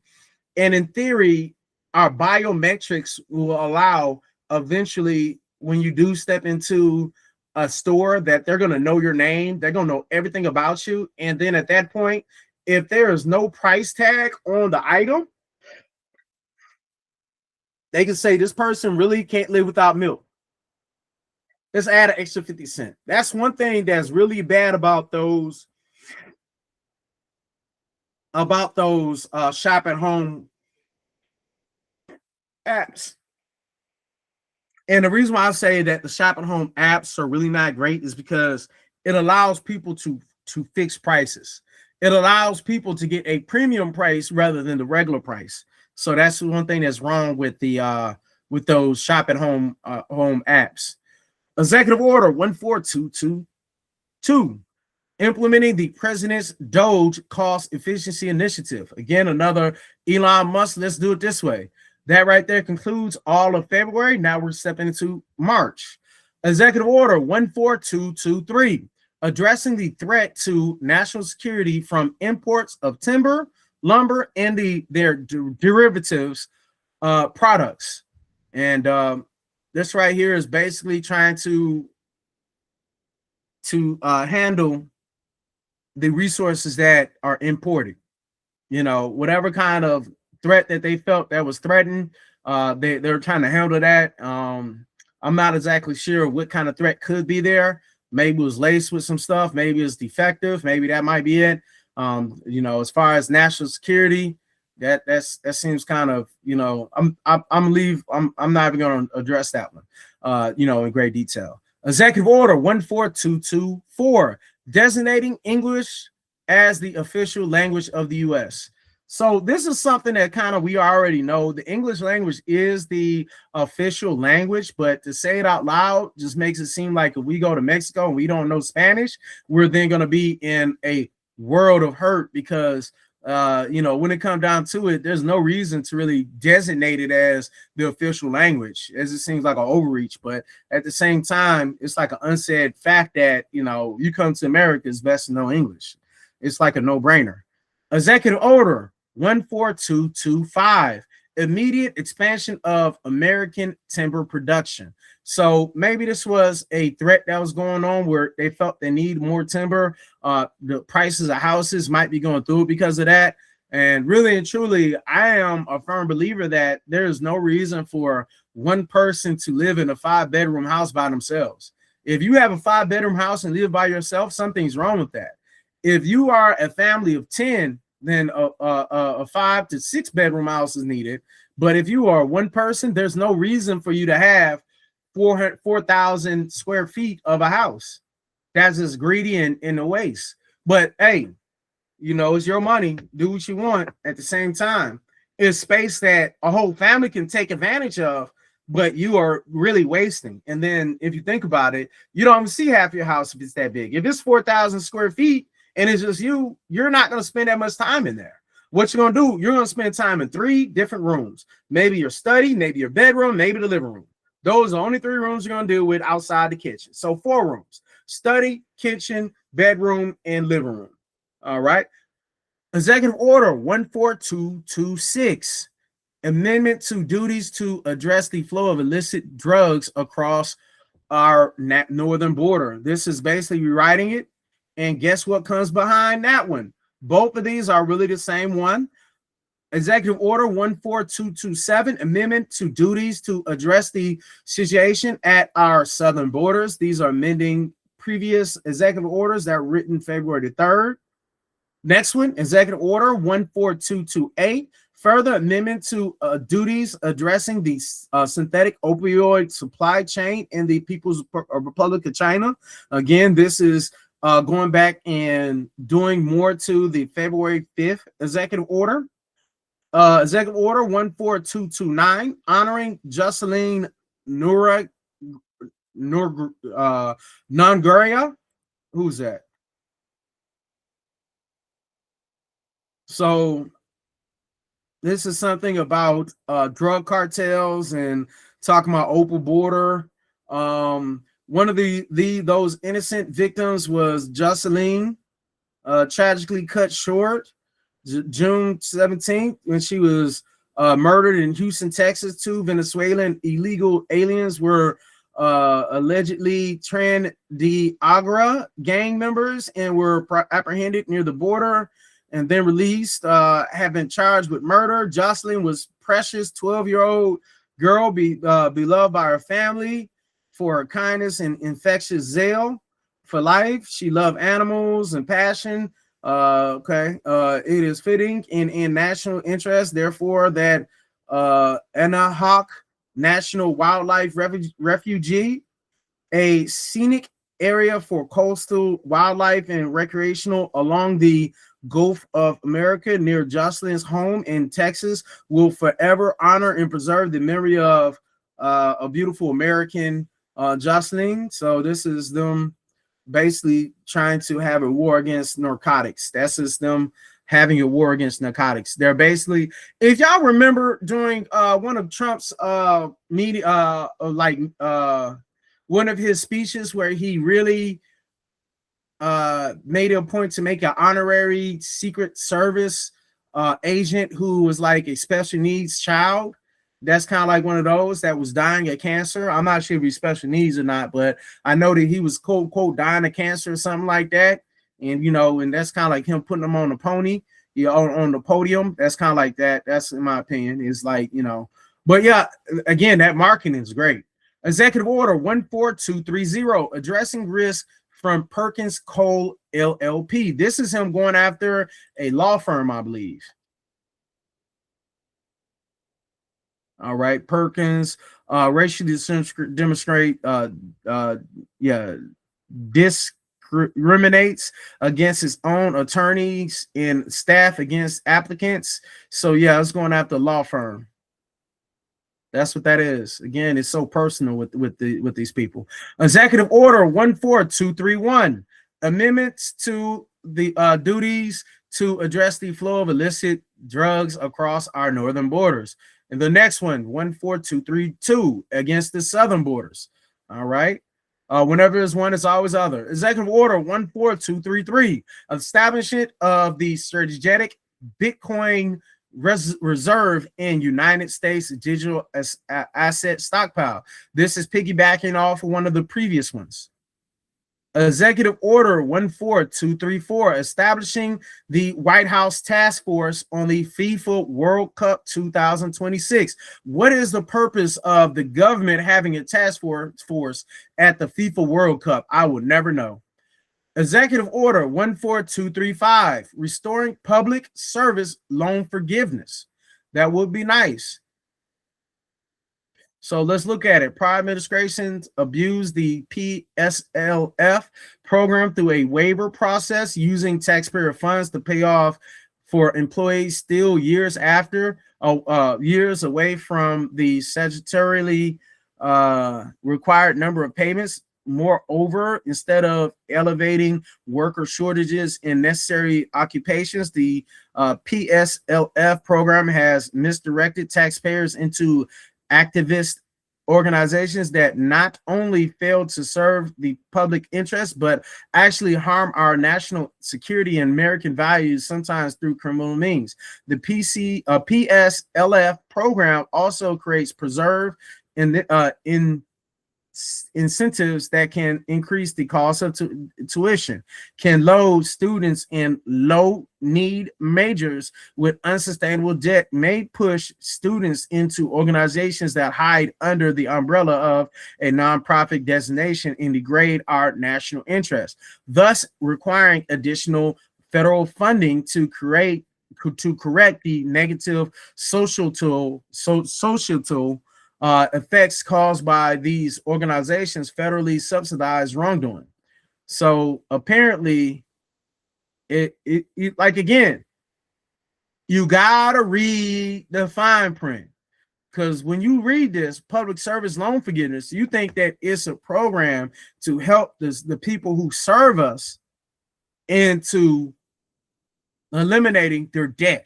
All right. And it's sad that you're going after ways for people to eliminate debt. So looking at it, it looks like it's good, but then when you actually read into the amendment, into the executive order, is actually going against it. That's crazy. So that's the reason it's good that sometimes you got to get deep into it to understand what's really going on. Executive Order 14236, additional rescission of harmful executive orders and actions. Again, this is going against a bunch of executive orders that were given before, just a few of them. The national security memo, the president's determination number 2 in 2022. There's a bunch of other different things that he went after. Basically, this is him going against, looking at all this, these are all of Biden's things. So looking at all of what you see from 2021 to 2024 is attacking Biden's executive orders and memos and whatever he did. Executive order 14237, addressing risk from Paul Wise. And I believe that's a lawyer. He went after a lawyer. And that's crazy that a person will use a whole executive order to go after a lawyer. Executive order 14238, continuing the reduction of federal bureaucracy. We're getting rid of more people. We're doging people. Don't forget that word, doging. Executive order 14239, achieving efficiency through state and local preparedness. So this right here, it sounds good in nature, but once you actually look into it, it's everything but that. Executive order 14240, eliminating waste and saving taxpayer dollars by consolidating procurement. So when you think about consolidating things, it's kind of like, if you consolidate, it does not necessarily mean that it's going to be better. It doesn't mean it's going to be worse neither. But what it does mean is that you're basically saying waste, and in the outside, it looks like it might be good. But if I say that we're going to feed people 3 times a day, and you say it's wasteful to eat lunch, therefore, we're going to get rid of lunch money, and we're just going to give people breakfast and dinner. At that point, you might, as a student going to class, gonna be like, I don't even eat lunch. All I eat is breakfast and dinner. That right there is a waste to me, but it's not a waste to you. So it's all about perception, and anything that kind of says that kind of means that it, you know. And when we talk about procurement, what that means is, instead of you going through the regular channel, we have these 5 departments, and now they're gonna have to go through this 1 department head. Not necessarily good or bad, but most likely it's a definite change. Executive order 14241, immediate measures to increase American mineral production. So on its face, that sounds good. All right, because let's face it, we need those minerals. At the same time, you don't want to take the minerals away from the earth and then disrupt stuff. So it has to be done with great understanding of science. Executive order 14242, improving education outcomes for empowering parents, states, and communities. This right here is basically trying to take the power away from the Department of Education and putting it, quote unquote, in the state's hands and the parents' hands and community. On its face, it sounds good, but in practice, if you think about it, if you are part of the 50 through 30th states, meaning you are at the bottom, you're the bottom 40%, that might not be good, because I know for a fact Governor Abbott does not care about his students. And if he did care about students, when you talk about free lunch, he wouldn't have been trying to get at them so hard. All right. Executive order 14243, stopping waste, fraud, and abuse by eliminating information silos. Instead of them allowing people to get all this information and have all of the silos that get information, we're going to break that down, and we're going to basically make it a point that, you know, this is basically, if you can get this information gathering, we're going to stop this information gathering if we can. Executive order 14244 is going against the Paul Wise, addressing remedial action for Paul Wise, and it's basically piggybacking off of the original one that was signed last week. Looks like basically amending it. Executive order 14245, imposing tariffs on countries importing Venezuelan oil. So because you're not getting it through us, we're going to try to sanction people and impose more tariffs. Executive order 14246, addressing risk from Jenner and Block. I believe that's another attorney or something. What's that? Yeah, it's a law firm. So again, it's like a war against the law people. And one of the primary reasons why he did that was to get free law work from people. Yeah, that's one thing that a lot of people don't understand. It really wasn't the fact that, you know, he wanted to win. It was the fact that if I put pressure on them and they bend the knee, then I have them in our pocket. Executive Order 14247, modernizing payments to and from America's bank account. So looking at this, if we create a system that goes through us, we'll be able to get more information about where money comes from. Executive Order 14248, preserving and protecting the integrity of American elections. The person who wrote this is like, I would like to deep dive into this, but it's so much double talk that it's not even worth reading, because you know that for a fact that when we talk about integrity, that 2016, the fact that you allowed 2016 to be stolen and we don't speak about that, but then you want to talk about 2020 election like it was stolen, but it was fair, quote unquote. I mean, are we going to re-mitigate 2002? For y'all who don't know, Bush stole that one, you know, but we're not going to go there. And we know that because of what Florida what happened. All right, Executive Order 14250, addressing risk from Wilmer Hall. And Wilmer Hall, again, probably is another law firm. Let's check. Yep, big law. So again, Wilmer Hall is a law firm. Remember, he went against all them lawyers to get free counsel.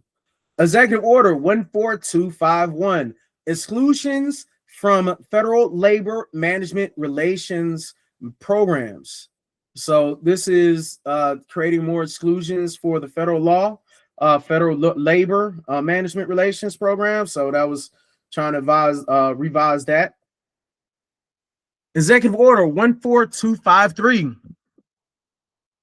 restoring truth and sanity to American history. If y'all recall,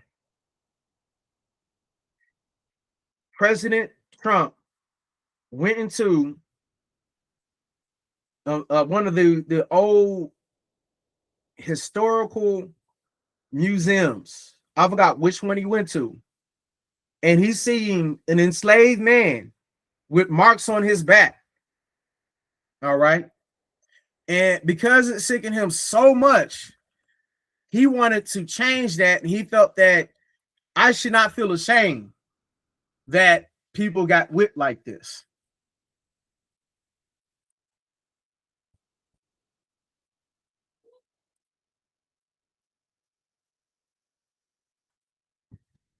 And I'm pretty sure it pops up. So this is one of the images that made him say, you know, I don't want people to feel sorry or look at this. This is something I don't want. He's seen this image here and he felt a certain way about it. All right. And the thing about it is, this image, this makes everyone feel a certain way. This man got whipped. He ain't get whipped. He really got whipped. And he's seen images like that. And because he's seen those images, it made him say, oh, nah, I don't want that. Also, they are, if you watch a few of the other people who commentate on things like this, they have American history rewritten, and it revised American history where it was like a whole historian history channel where it omitted slavery all in all. So yeah, that's like, when you say that, like, it's real crazy. So let's talk about the next one. Executive Order 14254, combating unfair practices in the live entertainment market. Why are you worried about live entertainment? You are the president. Executive Order 14255, establishing the U.S. Investment Accelerator. So this is him meddling in the investors in the investor realm. So that concludes everything in March. What we're going to do, we're going to look at the April, then take a short break, and then we're going to get back into it. So this is going to be Executive Order 14256, further amendment to duties addressing the synthetic opioid supply chain in the People's Republic of China as applied to low value imports. Again, this is him attacking something that he said in January. Executive Order 14257, regulating imports with the reciprocal tariff to rectify trade practices that contribute to large and persistent annual U.S. goods trade deficit. So this is him attacking really just just being able to tariff people. This is trying to get that money. Executive Order 14258, extending the TikTok enforcement delay. So this is extending, instead of us like doing what we got to do to TikTok, let's go ahead and have them negotiate and try to deal with us. Remember, he is an expert, quote unquote, negotiator. Executive Order 14259, amendment to reciprocal tariffs and updated duties as applied to low volume imports from the People's Republic of China, piggybacking off the January. Executive Order 14260, protecting American energy from state overreach. So instead of the state being able to determine, he basically saying, no, we, the national force, want to be able to determine, not the state. So if you want to protect your lands, and one thing you have to understand, if you think about Montana has a lot of beautiful, oh man, beautiful open area that people can take advantage of. If you sell that open land, you can't give it back. You can't get it back.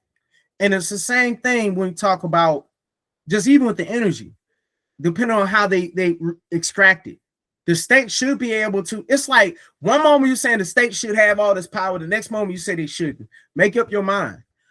Executive Order 14261, reinvigorating America's beautiful clean coal industry and amending Executive Order 14241. So it's like it's going back and amending his own amendment. And then when you say clean coal, coal is not clean. That sounds real like that's an oxymoron. All right, next one.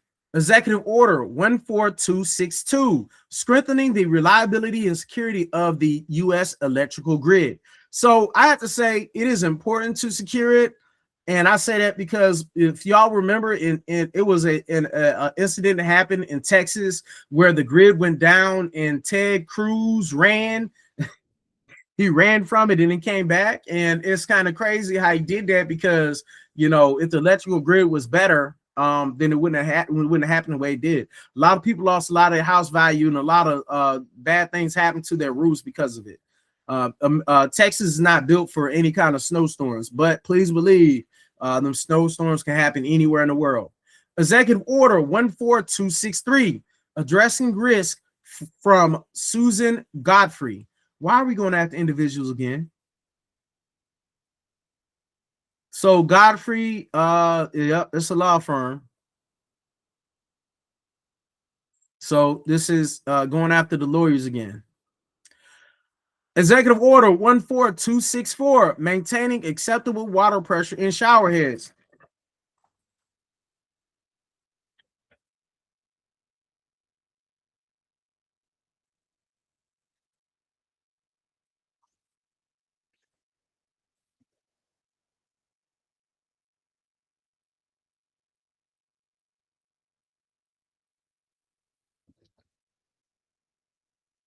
Yeah, man, I'm about to go ahead and build another garage. I'm about to get another external garage, and you know, I don't know why I'm telling you this, but you know, you need to know that I'm planning on getting another garage. You know, just let y'all know, get ready. We about to have another garage. Why are you telling us about shower heads, bro?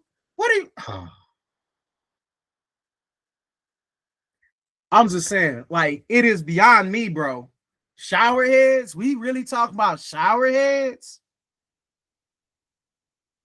Oh man, that's crazy. Shower heads. That's what we doing. So instead of you worrying about public outcries and stuff like that, you worried about, you know, my showers are not good. Let's worry about shower heads. All right, let's try to keep on task, but that's just crazy. Shower heads. Executive Order 14265, modernizing defense acquisition and spurring innovation in the defense industrial base. So this is essentially trying to create more weapons and trying to really help the quote unquote DOD. Executive Order 14266, modifying reciprocal tariff rates to reflect trading partner retaliation in alignment. So this is him reacting from whatever China did or whatever other the countries did, and when they try to reciprocate, if y'all remember that he said, I really was saying what the other countries would do, and if they did something, we would do something bigger, and that's kind of like what he's going. My whole thing about it is when you start dissing people, they start figuring out different ways to take care of what they need to take care of. They're not gonna sit there and just let you treat me any kind of way. Executive Order 14267. Reducing anti-competitive regulatory barriers. So this is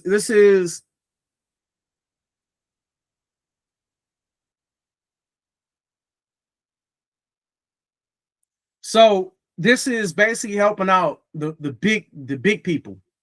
Just looking at his face.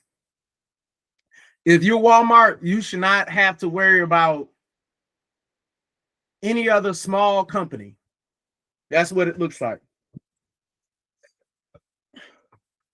Executive Order 14268.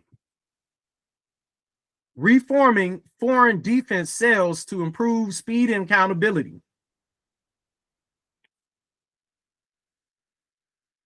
So this is basically DOD and those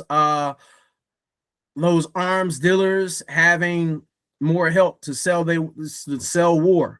Executive Order 14269, restoring America's maritime dominance. So we're gonna to really make it a point to let them know that we are the big boss of the seas. Executive Order 14270, zero-based regulatory budget to unleash American energy. So this again is going against the regulatory systems, and we're going to try to do our best to use all of the energy we can. Executive Order 14271, ensuring commercial, cost-effective solutions in federal contracts.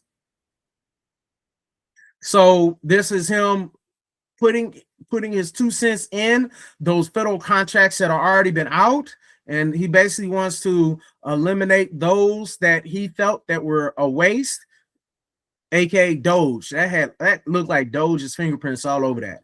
Executive Order 14272, ensuring national security and economic resilience through Section 232 actions on processed critical minerals and derivative products. So this again is trying to get those resources.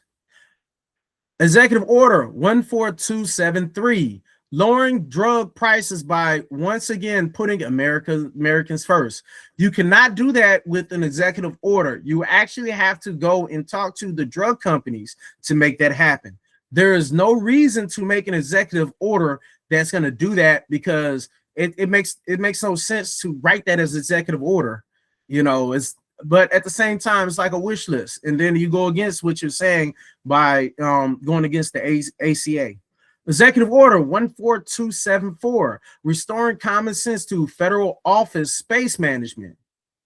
So I'm assuming this is a way to eliminate, and I believe that they sold a bunch of different buildings that were government buildings, and so I guess like it's a bunch of things that's happening. Executive Order 14275, restoring common sense to federal procurement. This is him again saying, if you want these dollars, you have to go through our bottleneck. You got to go through our system. Executive Order 14276, restoring American seafood competitiveness.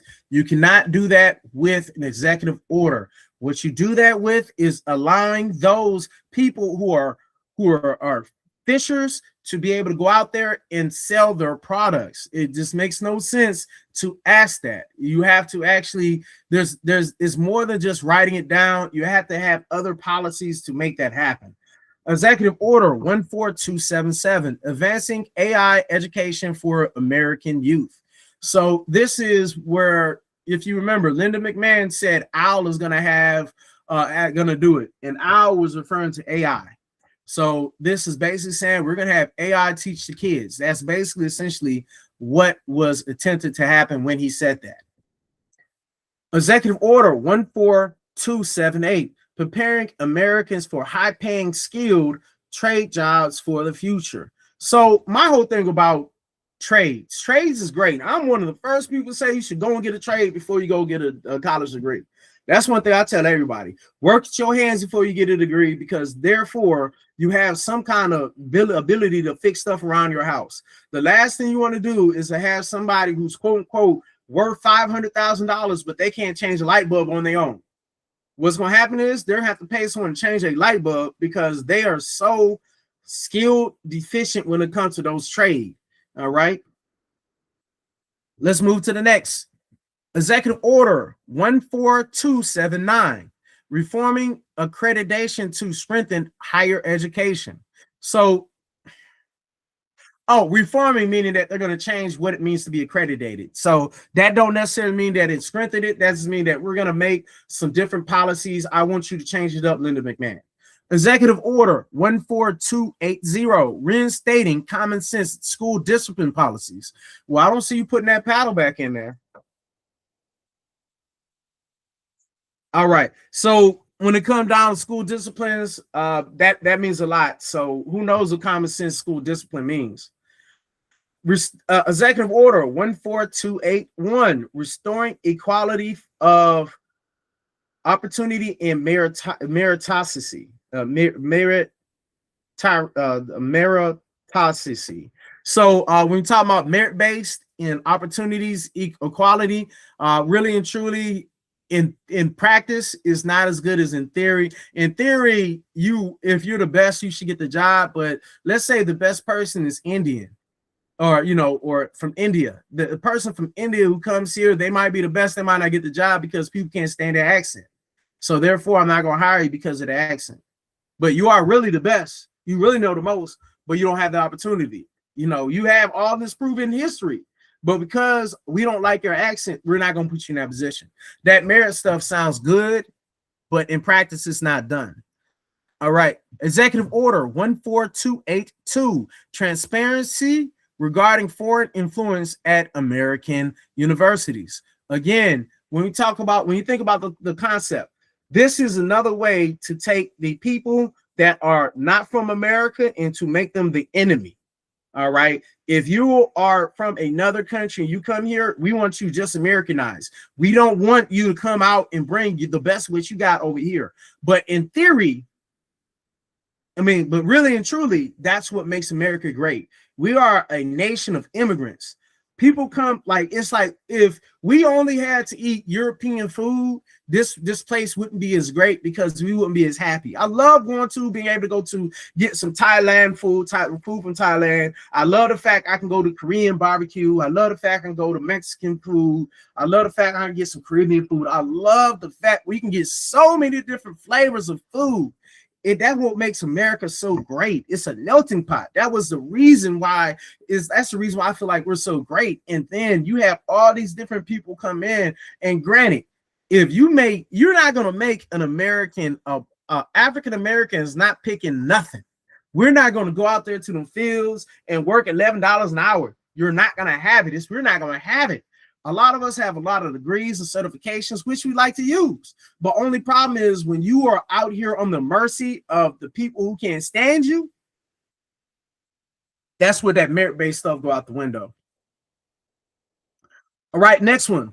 Executive Order 14283, White House initiative to promote excellence and innovation at historically Black colleges and universities. So again, it sounds good in theory, but in practice, who is controlling what they consider excellence and innovative? Because if you tell me that Clarence Thomas is a great man, I'll laugh you out the room.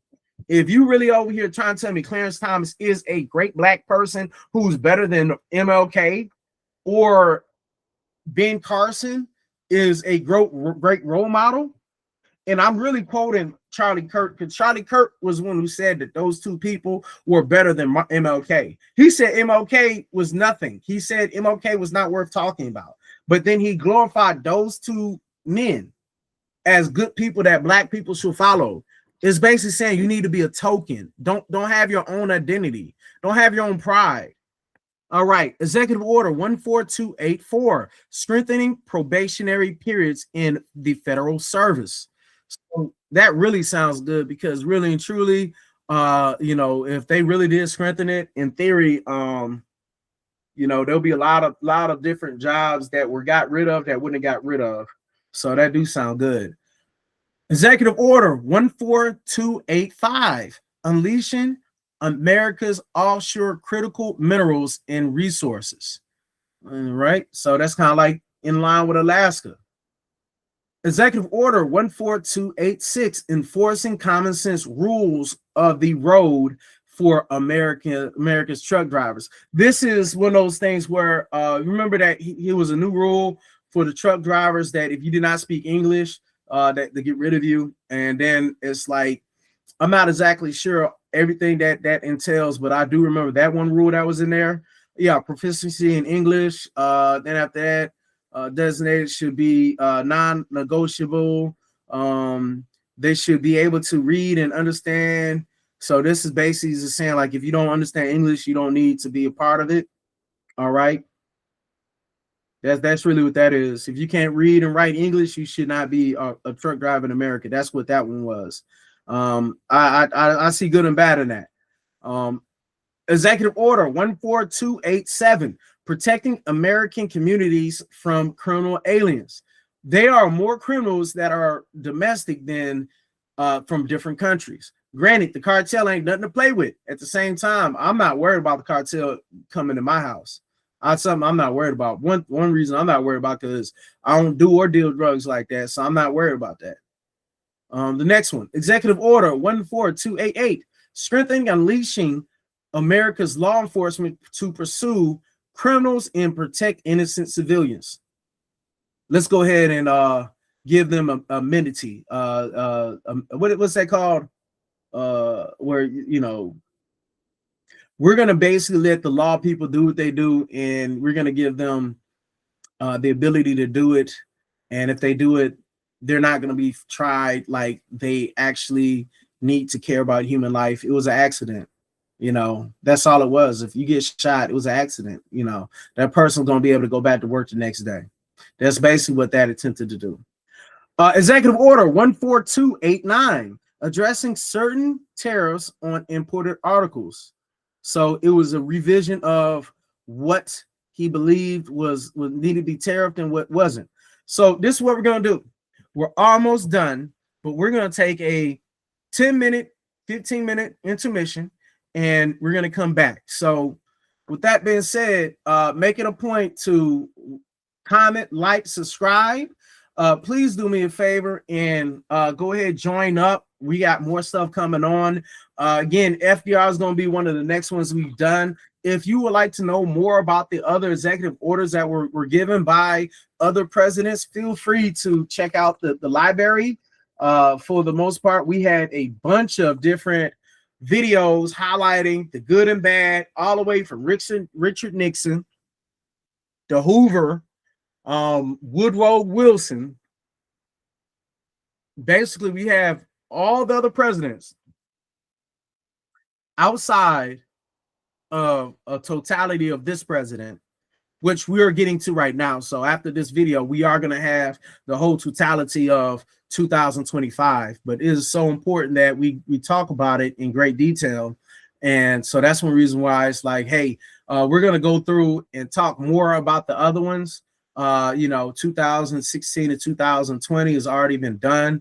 As far as Trump's executive orders, it's already been done. So long story short, all the way from Washington to the present, the only person who's not been done is FDR, because I wanted us to complete FDR after everyone's done, because FDR has the most executive orders out of anybody. And, you know, good or bad, he's done a lot of good, he's done a lot of bad. So with that being said, we're gonna go on this 15-minute clock and we're gonna come right back.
Struggling to stand out online? We create scroll-stopping, high-converting content. Arrested, lost my job, but Amani fought and got me justice and a life-changing settlement. I felt hopeless. The insurance kept delaying my claim. Amani Consulting intervened and got me a huge payout, starting at just $98 a month. And yes, It's all powered by the latest AI and Pro Tools. our clients range from e-commerce brands to service-based businesses. And they're getting real results because content is king and conversion is queen. Done for you content starting at just $98 a month. Here's what our creative looks like in the real world. Wouldn't you stop scrolling for this?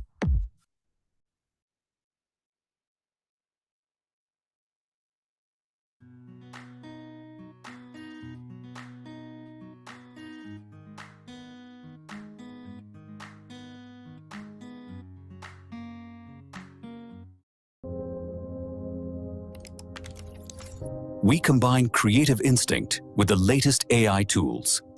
We save you time, money, and stress, building your brand with scroll-stopping content that gets seen. We manage your ads on Facebook, TikTok, Google, and YouTube for only $497 a month. Amani got me $85,000. They handled everything while I focused on healing.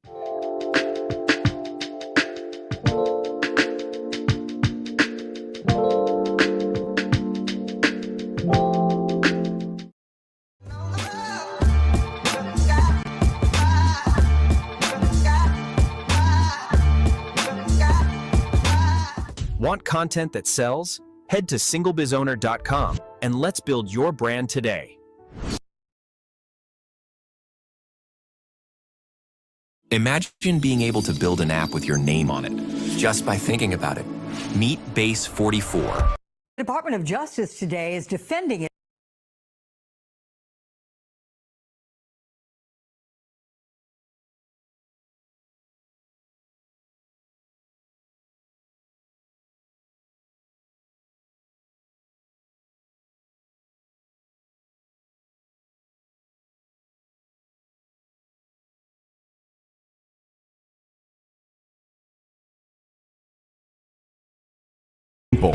Capture new leads, conversationally convert those leads into sales, turn those customers into positive reviews, and then reactivate those customers into repeat buyers. And that's exactly what our platform does. In order to consistently generate new leads, you first need to be found. The quickest way to get search engines like Google to put your business at the top of search results is by having a steady flow of positive reviews. With our platform, you can show up in search and stand apart from your local competition by easily collecting new customer reviews through text. But getting found is only the beginning. Most consumers choose the first business that responds to them. So unless you start conversations with potential customers almost instantly, they'll go somewhere else. That's why we make starting conversations with website visitors as easy as clicking a button, connecting you instantly through text message so the conversation doesn't end when they leave your website. And we bring all your leads, no matter where they come from, into a single conversation stream that supports text, email, video messaging, Google Business Chats, and even Facebook and Instagram DMs, so you can respond faster and more efficiently than ever. When it comes to turning all those conversations into customers, we make collecting payments just another convenient part of the combo, so you get paid faster no matter how they prefer to pay. Next, you'll want to turn your new customers into happy reviews, which is a snap with our new review request quick actions. The more conversations and customers you generate, the easier it becomes to drive repeat business. We make reactivating contacts into customers as easy as, yup, you guessed it, the push of a button. With bulk actions, you can send out text and email campaigns to generate new sales whenever you have a new update, promotion, or story to tell. We make modern online marketing simple. Let's start growing your business today.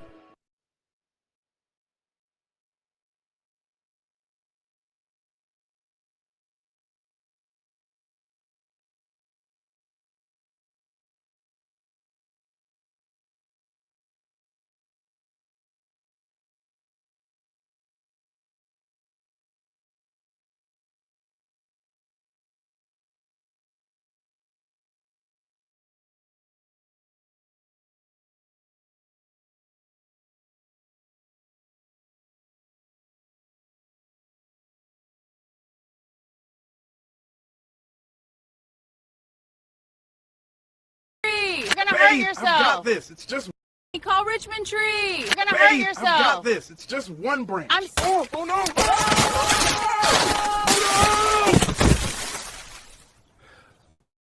She's right. I should have called Richmond Tree Services. Told you.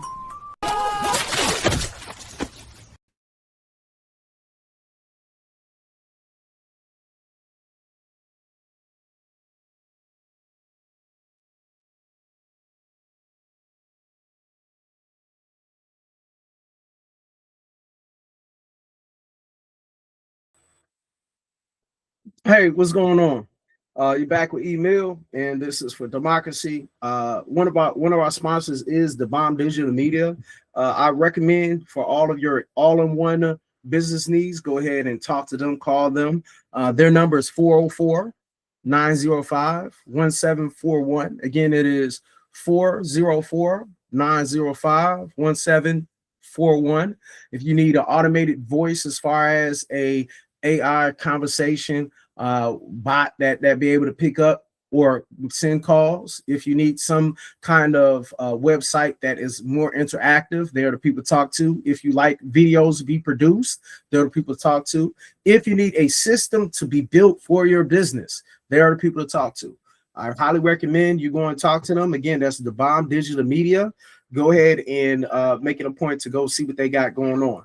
So what we're planning on doing is we're going to go back to the executive orders, and we're going to start, I believe, in May. That's where we're at. We're in May. So Executive Order 14291, establishment of the Religious Liberty Commission. So this is, again, trying to get the religious people in his corner. Executive Order 14292, improving the safety and security of biological research. Honestly, that doesn't sound bad at all. It does need some safety and security for the most part. I don't see really anything wrong with that on its face. The Biden administration allowed dangerous gain of function research within the U.S. with insufficient levels of oversight. It also actively approved through the National Institute of Health, federal life science research funding in China and other countries where there is limited U.S. oversight or responsible expectation of biosafety enforcement. Says this is basically addressing the reckless stuff and the safeguard after the COVID-19. So essentially what that sounds like is COVID-19 made the Biden department give other countries money in order to combat that type of thing, and they were going against that. Next one, Executive Order 14293, regulatory relief to promote domestic production of critical medicines. So that does sound good to be able to have more of the domestic needs that medicine to be made here. That does sound like a good thing. Executive Order 14294, fighting over criminalization in federal regulations. So this right here is basically saying that like the federal safeguards and the things that were once considered taboo and we shouldn't do, we're going to go ahead and eliminate that, and we are going to really recreate what needs to happen. Like, who needs safeguards? Who need breaks? Executive Order 14295, increasing efficiency at the Office of the Federal Register. So it sounds like another Doge. When you talk about efficiency, that don't sound bad on its face, but in practice, who knows? Executive Order. But the reason I say is because what that means is we can get rid of people we feel like they're inefficient, and they might not really be inefficient, but they might not be on my team. Okay. Executive Order 14296, keeping promises to veterans and establishing a national center for warrior independence. So on its face, it sounds good. At the same time, the practice may be different. Let's check it out. So prosperity, freedom, not possible without. Many others bear visible, invisible wounds, combating homelessness. During the previous administration, unaccountable bureaucrats treated them shamefully, failing veterans when they needed help, but most in betraying the taxpayers who rightfully expected better. So basically, they're bringing up a story that happened in Los Angeles VA administration, a failure, and so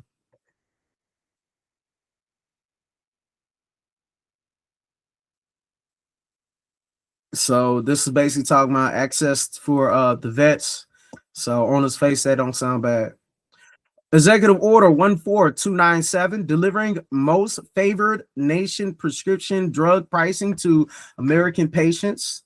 So it's essentially saying, hey, we're gonna try to make them make the drug cost this much.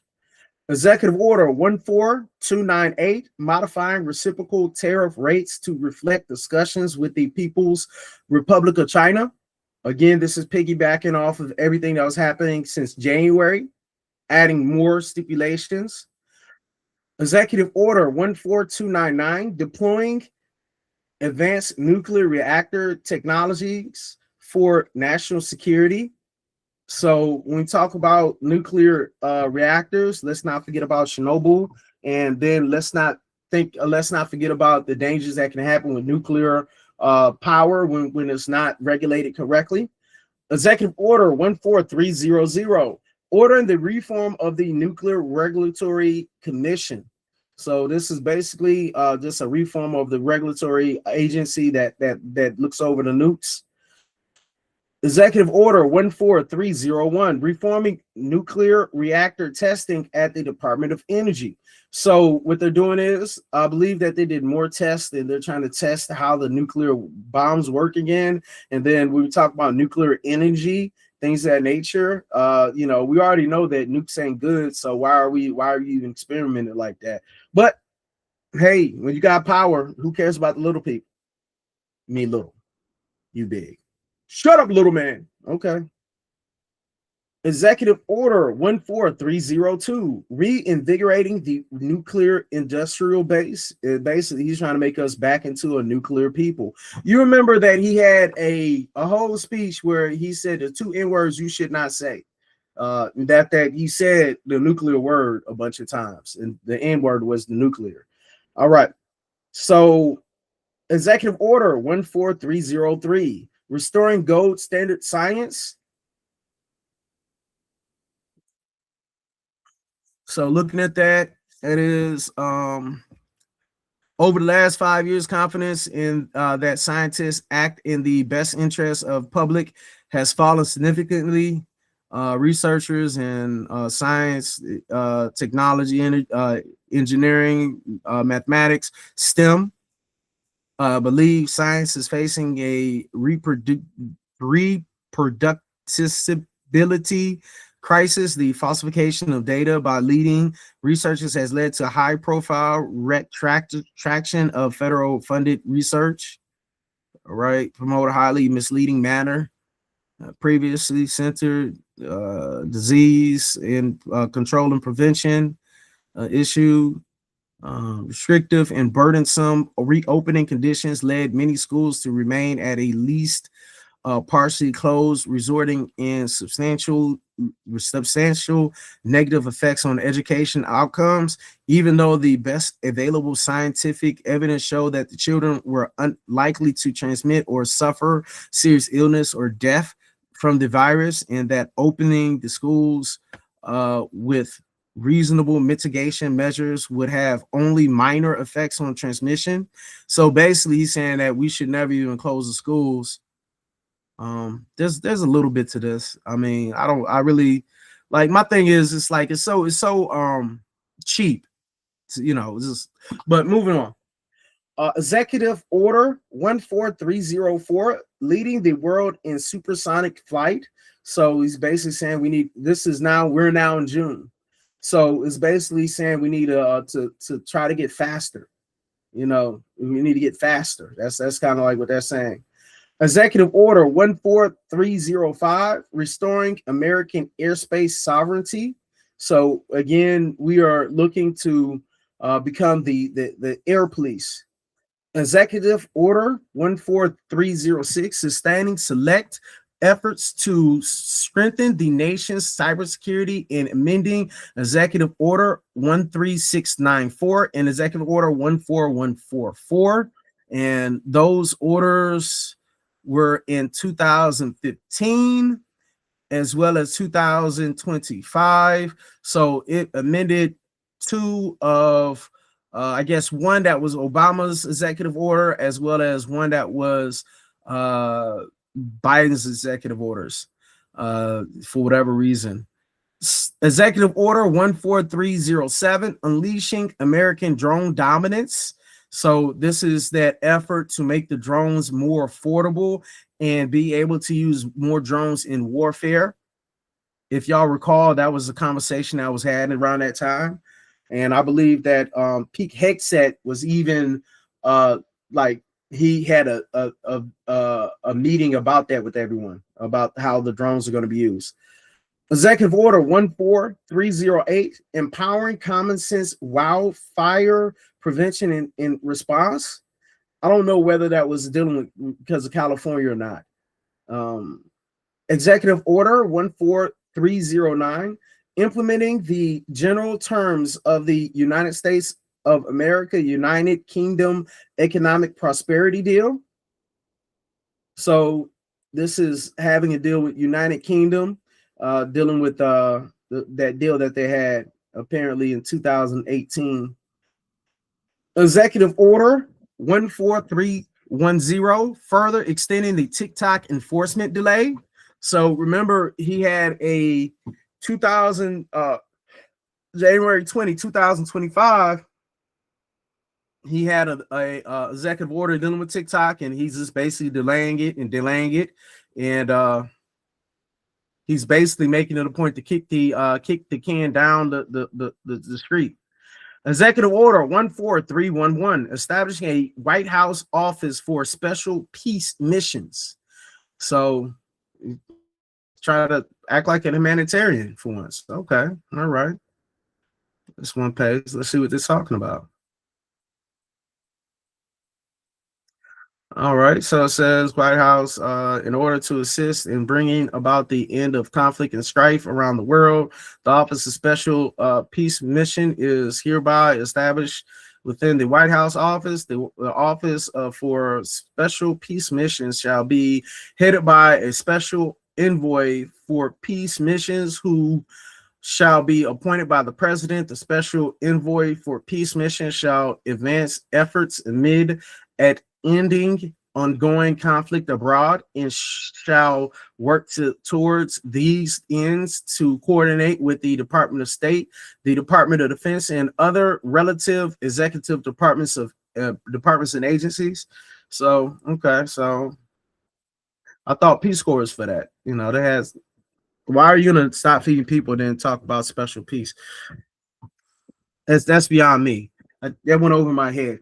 Executive Order, this is the last one for June. Executive Order 14312, providing for the revocation of Syria sanctions. So it's revoking a bunch of the sanctions that was done to Syria. And this, I believe them sanctions were all the way since 2004. And then I got a few of them in 2019. All right. So let's go ahead and look at July. Executive Order 14313, establishing the President's Make America Beautiful Again Commission.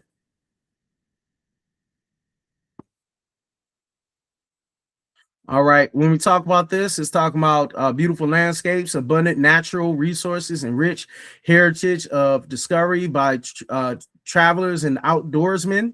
So it's talking about national parks and things of that nature. And it's saying years of mismanagement, neglect, and just saying land restrictions. The National Park Service and United States Forest Service may face more than $23 billion and $10.8 billion in deferred maintenance, respectively, leaving roads, trails, and historic landmarks in despair. Despite these challenges, our nation has proven that conservation and economic growth go hand in hand. Signed the signing of the Great American Outdoor Act The outdoor recreation economy has grown $1.2 trillion in economic output, and in 2023 comprised 3.1% of employees in the U.S. and supported 5 million jobs. So, okay, so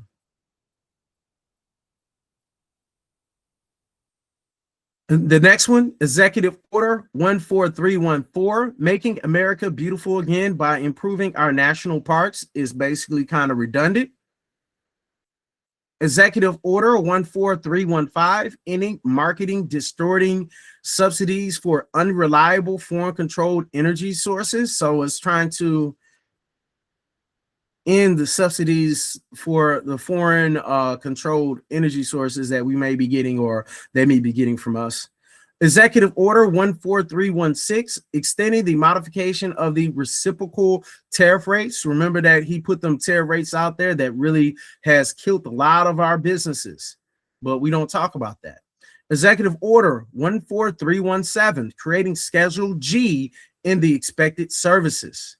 In expected service. What is Schedule G? Say, purpose. Effective government administration requires expecting some positions from the competitive service based on their confidential policy determining, policy making, or policy advocating character. Existing accepted service schedules make partial use of this authority. Schedule C of the expected service authorities, appointments to non-career expected service positions of the confidential or policy determining character. Schedule policy, career of the expected service authorities, appointments to career positions of confidential, policy determining, policy making, or policy advocating character. Therefore is, however, no expected service schedule for non-career positions of a policy making or policy advocating character. Pursuant to 5 USC 3302 subsection 1, conditions of good administration, including eliminating this gap in expected service schedules and improving the operation of the Department of VA, make necessary creating a new Schedule G in the expected service of non-career positions of a policy making or policy advocating character.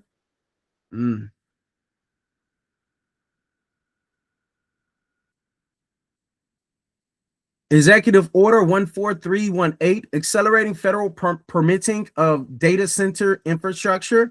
Again, if you are paying attention to what's going on with the data centers, a lot of bad stuff is happening to the communities that allow them to move in. The air quality, people are getting sick. The water usage is outrageous, and the noise pollution is outrageous. People are getting headaches from these data centers. People are getting emphysema, people are getting asthma. It's a lot of death, a lot of cancers that are happening because of it, because the way the energy use is crazy. The bills are getting higher. So I recommend, if you are interested in your energy bill and wonder why it's getting higher, I recommend you put a little interest in figuring out what's going on. Executive Order 14319, preventing woke AI in the federal government. So I guess it is trying to stop the AI. Is that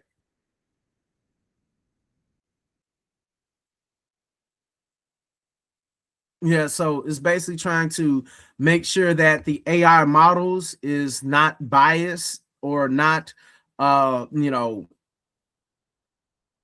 too left. And really, when we say left nowadays, it's really talking about centrists, because now the left ain't even really left. They're centrists more so than left, because believe it or not, all the left are capitalists. You know what I mean? Like, let's be honest, we all like a dollar. Executive Order 14320, promoting the export of the American AI technology stack. So this is basically saying we need to promote the export and put the American AI technology out there for others to use. Executive Order 14321, ending crime and disorder on American streets. So this is essentially just saying that we need to put more effort into fighting crime and then try to figure out what we're going to do with people with mental disorders. That's kind of like what they're saying. Who knows what kind of practice they're going to use. You remember in DC that they had a bunch of the homeless encamptures and encampments that they were going against. So it might be something dealing with that too. Executive Order 14322, saving college sports, whatever that means. It's probably men in sports again. While major college football can draw tens of millions, they feature only very small sample of many transformational. The Olympics, beyond. Why is a president so worried about sports?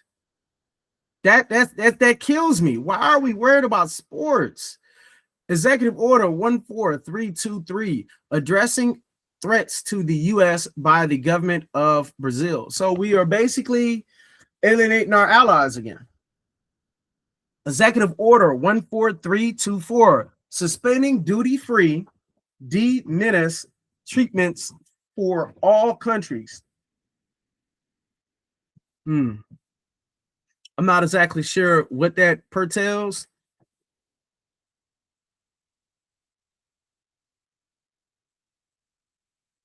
You're gonna figure it out. Imposing duties to address the so it's dealing with drugs, public health, fentanyl, the ability to seize.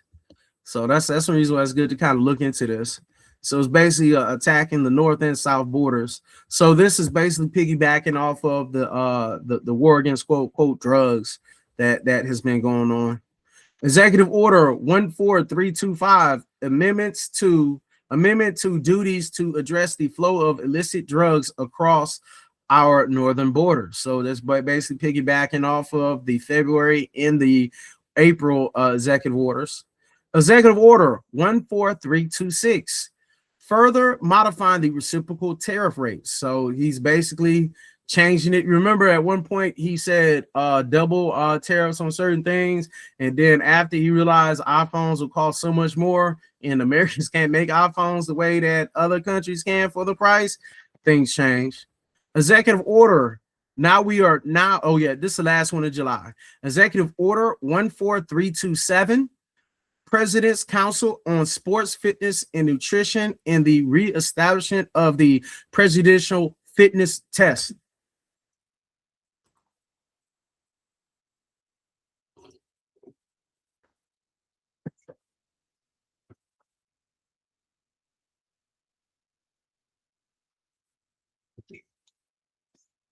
And so let me get this straight.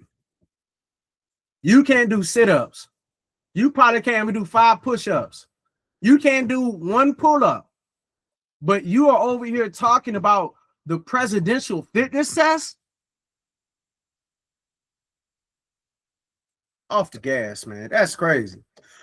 Executive Order 14328. And we're now in August. Establishing White House task force on the 2028 Summer Olympics. Why are we worried about the sports? Is this crazy? Executive Order 14329, addressing threats to the U.S. by the government of Russian Federation. So I'm assuming that he's going against Putin, but that's crazy because him and Putin are real cool. Executive Order 14330, democratizing access to alternative assets for 401k investors. This is dealing with our retirement. Let's figure out what it's talking about. Okay, many wealthy Americans, public pension plans, yet while more than 90 million participate in, all right, through their retirement plans, growth potential, diversification, fiduciary, defined contributions, considered all aspects of private offerings, investments, experience, They do so to protect Americans whose retirement accounts they administer and to whom they have a fiduciary duties to invest safely and prudently. During my first term, recognize portion retirement allocated to alternative assets, burdensome lawsuits that seek to challenge responsible decisions by loyal regulated fiduciaries and stifling Department of Labor guidance issued since my first term. However, they have denied millions of Americans opportunity to benefit from investments in alternative assets. Such assets are an increasing large portion of the portfolio of public pensions and defined benefit retirement plans and offer competitive returns along with diversification opportunities.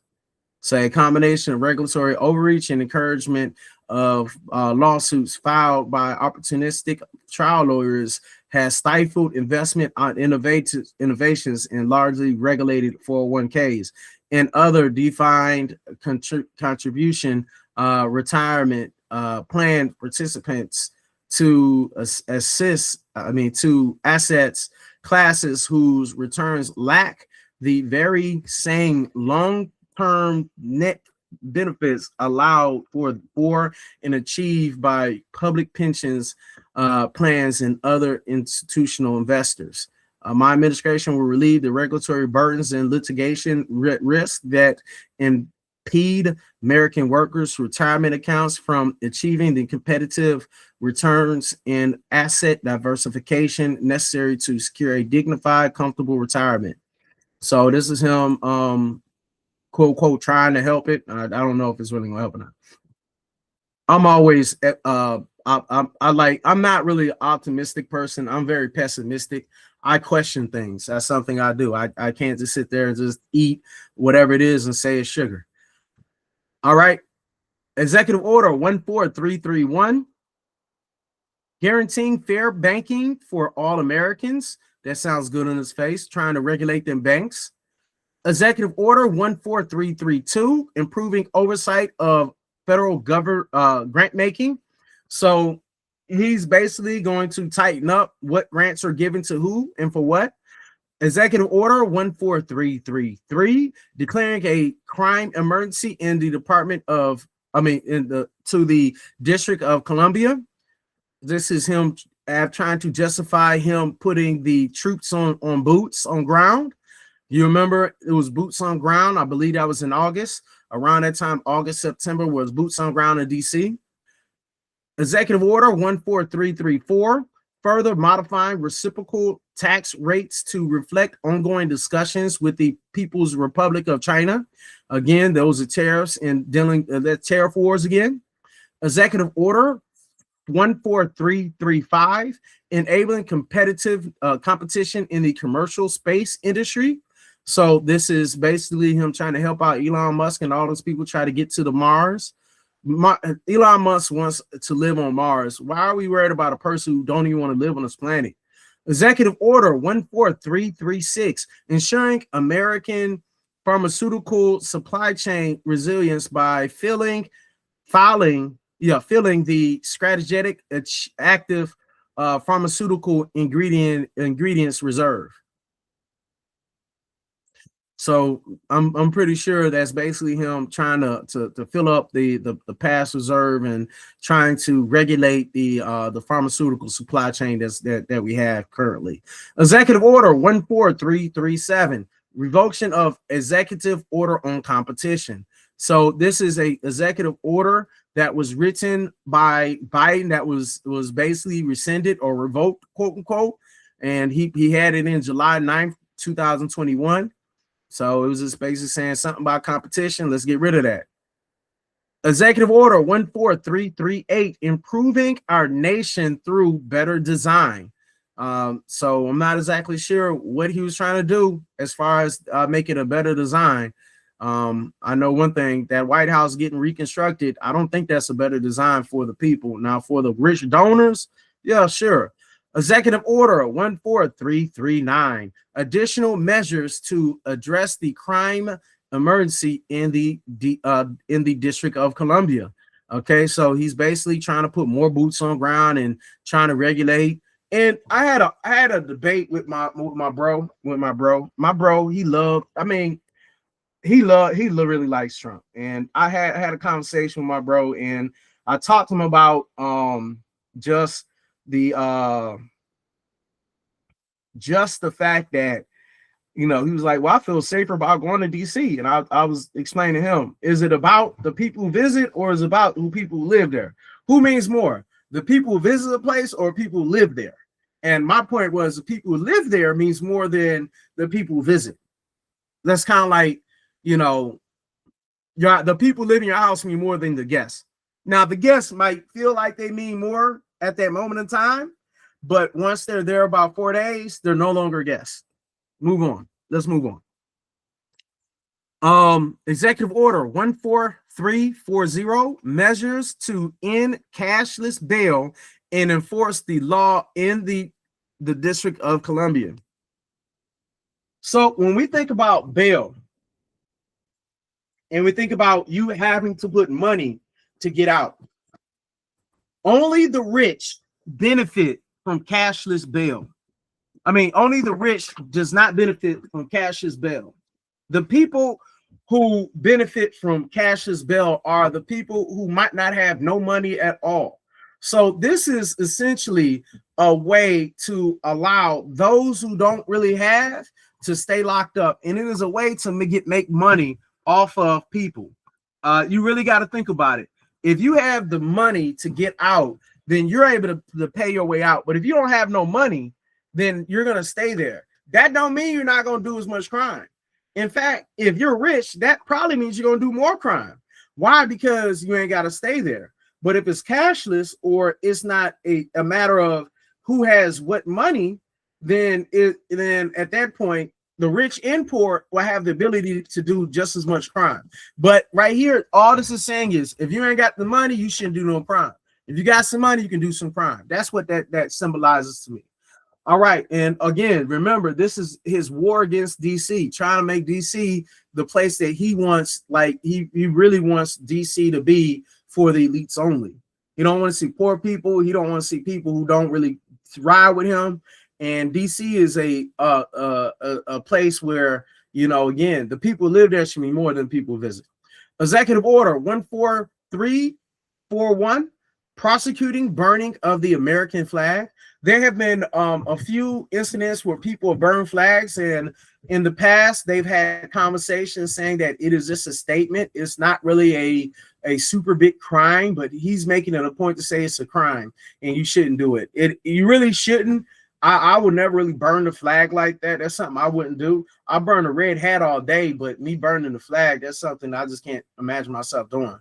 Executive Order 14342, taking steps to end cashless bail to protect Americans. So he's basically saying, and one thing one thing about the way that it works. All right, a lot of times what happens, if it happens on one piece, it's going to be a test for the rest. All right, it first happens small, then it happens big. If you notice, he first only had this for DC, and then at the end of DC, he's saying more of Americans, period. So he's trying to take the steps to end the ability for homeless people to get out. So if a homeless person who has no real family, who is out there, he does a certain thing and now he's locked up, he don't have no bank account, most likely. It's a bunch of things that he doesn't have. He's not going to have the family outing, and from there he's going to be stuck in prison, versus somebody who has a rich dad and he decides to run over people in a drunken state and he's going to get bail. So it's not always this cashless thing is something where it's a war against the poor. Let's call it what it is. Okay, we got a few more in August. Executive Order 14343, further exclusions from the Federal Labor Management Relations Program. And this is something that he already kind of was talking about in the March, and it's like very basically further exclusions that he added onto it. Executive Order 14344, making federal architecture beautiful again. And I tell you, if you notice, his terms is like a kid to me. And but at the same time, America really marketing, the simpler it is, the more it makes sense. Because when you market something, if you use huge words, if you use terms that people are not familiar with, it'll throw people off. And again, let's think about the Burger King using the third pounder versus the quarter pounder. Well, they're going to give them a quarter pound of meat. We're going to give them a third pound of meat. And people looking at it, mathematicians and people actually really think about it. No, a third pound is bigger than a quarter pound. But the matter of fact is, a lot of people don't do math, and that 3 is smaller than 4. Therefore, if you're not paying attention, 1 over 4 looks like it's bigger than 1 over 3. So that's the reason why that marketing plan did not work. And a lot of times, what I'm trying to say is, when it comes to marketing, that making something beautiful again, making health blah blah blah again, it's kind of like it's very catchy. And when you talk about architecture, is he's basically saying we're gonna make these federal buildings the way we want. Executive Order 14345, implementing the U.S. Japan agreement. So this is agreement that took place sometime in 2018, and it's basically like implementing the U.S. plan that they had back then. Executive Order 14346, modifying the scope of reciprocal tariffs and establishing procedures for implementing trade and security agreements. So this right here is going back to the tariff war. Executive Order 14347, restoring the U.S. Department of War. So back in the day, the Department of Defense was not considered the Department of Defense. It was called the Department of War. It's been over like 50 plus years since it was called the Department of War. I really feel like one reason why they stopped calling it the Department of War, because if you think about war is a form of hell. If you've ever dealt and seen people with their limbs blown off, and then you see them with them prosthetic arms and legs and, you know, getting shot, brain damage and everything of that nature, war is not pretty. It just really makes it so that it's like the young pay for what the old people say. And that's something that you see on a regular basis that they pay for. All right, let's move on. Executive Order 14348, strengthening efforts to protect U.S. nation from wrongful detention abroad. So this is basically him trying to say we're going to try to look out for the people that were locked up, and we're going to strengthen the fight to get our people out of wrongful detentions across the world. In my opinion, I don't see too much wrong with that if it's for good reason. At the same time, if someone goes to another country, you got to know what country you're in. If in my country we love wearing and doing certain things, but in that country they don't, I need to learn the rules and regulations and act accordingly. All right, I can't go to another country and act like I own it just because I'm American. That's something that doesn't happen. That's one reason why a lot of people low key and high key don't like Americans, because we might be louder, we might be this, we might be that. We think we know everything a lot of times. We think that people are beneath us a lot of times. And a lot of times we're really beneath them when it comes to a lot of things, but we don't see it that way. And because we don't see it that way, we have this we're better than you attitude, which even other Americans don't like, because it's like, what in the world? You come with a MAGA hat, you're in Mexico. Get that MAGA hat off you. Let's move on. Executive Order 14349, establishing an emergency board to investigate disputes between the Long Island Railroad Company and certain of its certain employees represented by certain labor organizations. Again, this is a war against the poor and middle class. This is a war against unionization. That's what that is.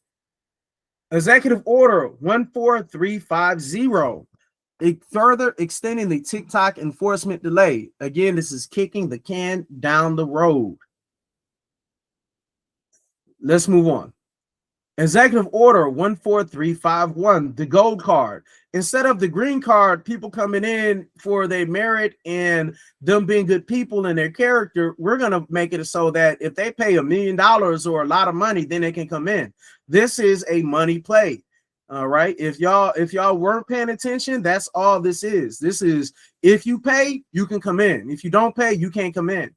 Executive Order 14352, saving the TikTok while protecting national security. So again, he been going at TikTok and he's saying, hey, bunch of people making money off TikTok. Let's go ahead and we're going to keep it, but we need to figure out how we can protect national security at the same time. Executive Order 14353, assuring the security of the state of Qatar. This is some Eastern type of deal that's going on. And he basically wants to secure that place for whatever reason. Executive Order number 14354, continuance of certain federal advisory committees. So this is him continuing the federal advisory committees that have been established in 2023, really 1964. Is this continuing on some federal advisory committees? Executive Order 14355, unlocking cures for pediatric cancer with AI.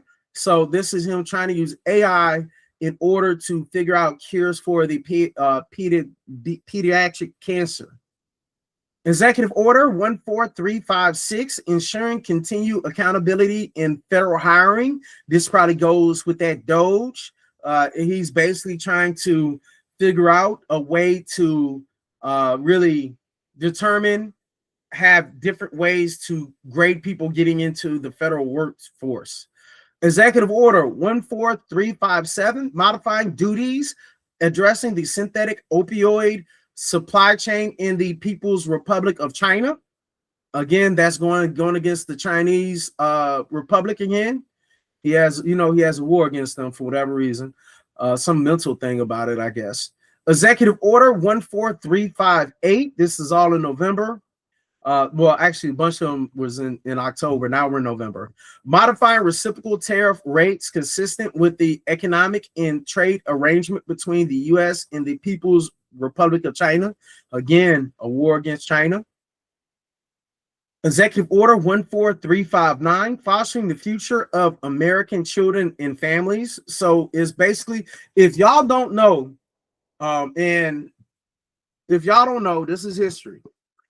Hitler and the Nazis made it a point to infiltrate those youth groups and indoctrinate the youth before they became real Nazis.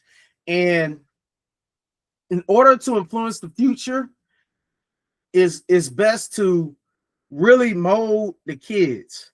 And if you can have them programs to mold the kids, you then own the future. You can then make it so easier that it bends to your will versus if you're trying to get it from the parents themselves. Executive Order 14360, modifying the scope of reciprocal tariffs with respect to certain agricultural products. Basically, the farmer's got in his ear. Executive Order 14361, modifying the scope of tariffs on the government of Brazil. Tariff wars. Executive Order 14362, designation of certain Muslim Brotherhood chapters as foreign terrorist organizations and specialty designated global terrorists.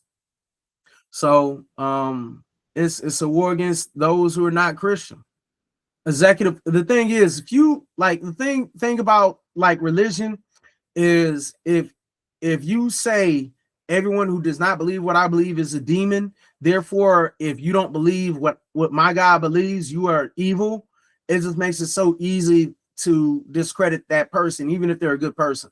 So that's one reason why religion and state needs to be separated, not because we need to be more capitalistic and we need not to think with our heart, just because we don't want people to try to use the Pope to make us feel certain ways. Executive Order 14363, launching the Genesis mission. What is the Genesis mission? From the funding of our Republic Scientific Discovery of Technologies, innovative, such AI, an important frontier of scientific technology dominance in AI, importance of scientific discovery and economic growth. To that end, my administration has taken a number of actions to win that race, including, okay, so this is basically saying we're going to use AI.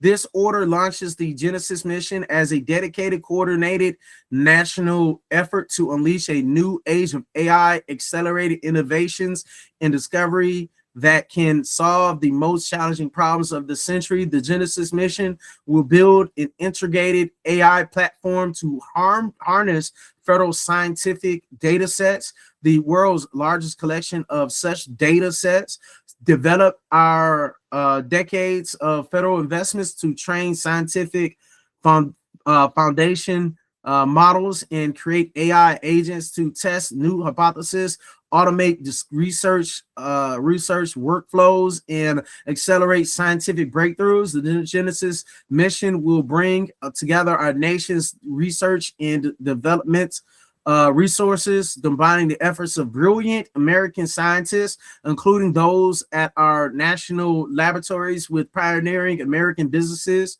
So the Genesis mission is basically an AI mission. That's what that is. It's basically having the AI solve our problems as opposed to human beings solving the problems. Executive order. This is now in December. Executive order 14364, addressing security risks from price fixing and anti-competitive behavior in the food supply chain. And so it's basically trying to figure out, I guess, making it harder for the farmers potentially. I don't know if that's making it easier or harder. Executive order 14365, ensuring a national policy framework for AI.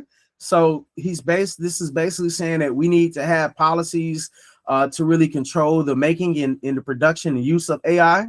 We're going to be having so many deep fakes, it's going to be ridiculous. We're not going to be able to tell what's real and what's fake nowadays. Executive order 14366, protecting American investors from foreign-owned and political motivated proxy advisors. So this is basically trying to not allow foreigners or political motivated people to mess with the investors of America. And last but not least, we are going to check and see, make sure there's not anything new.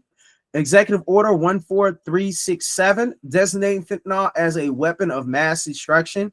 The reason why that right there is important is if you understand that that executive order is really going against Venezuela, trying to have a reason to fight Venezuela. And the reason why we know that is because that's what was said.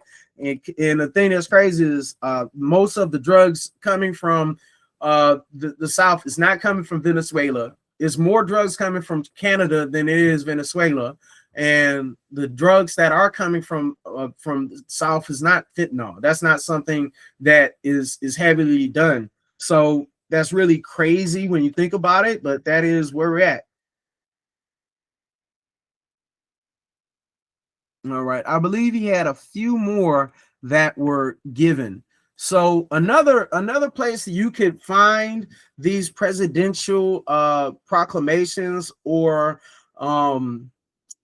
these executive orders, you can find it on the whitehouse.gov. All right, that's another place you can find them at.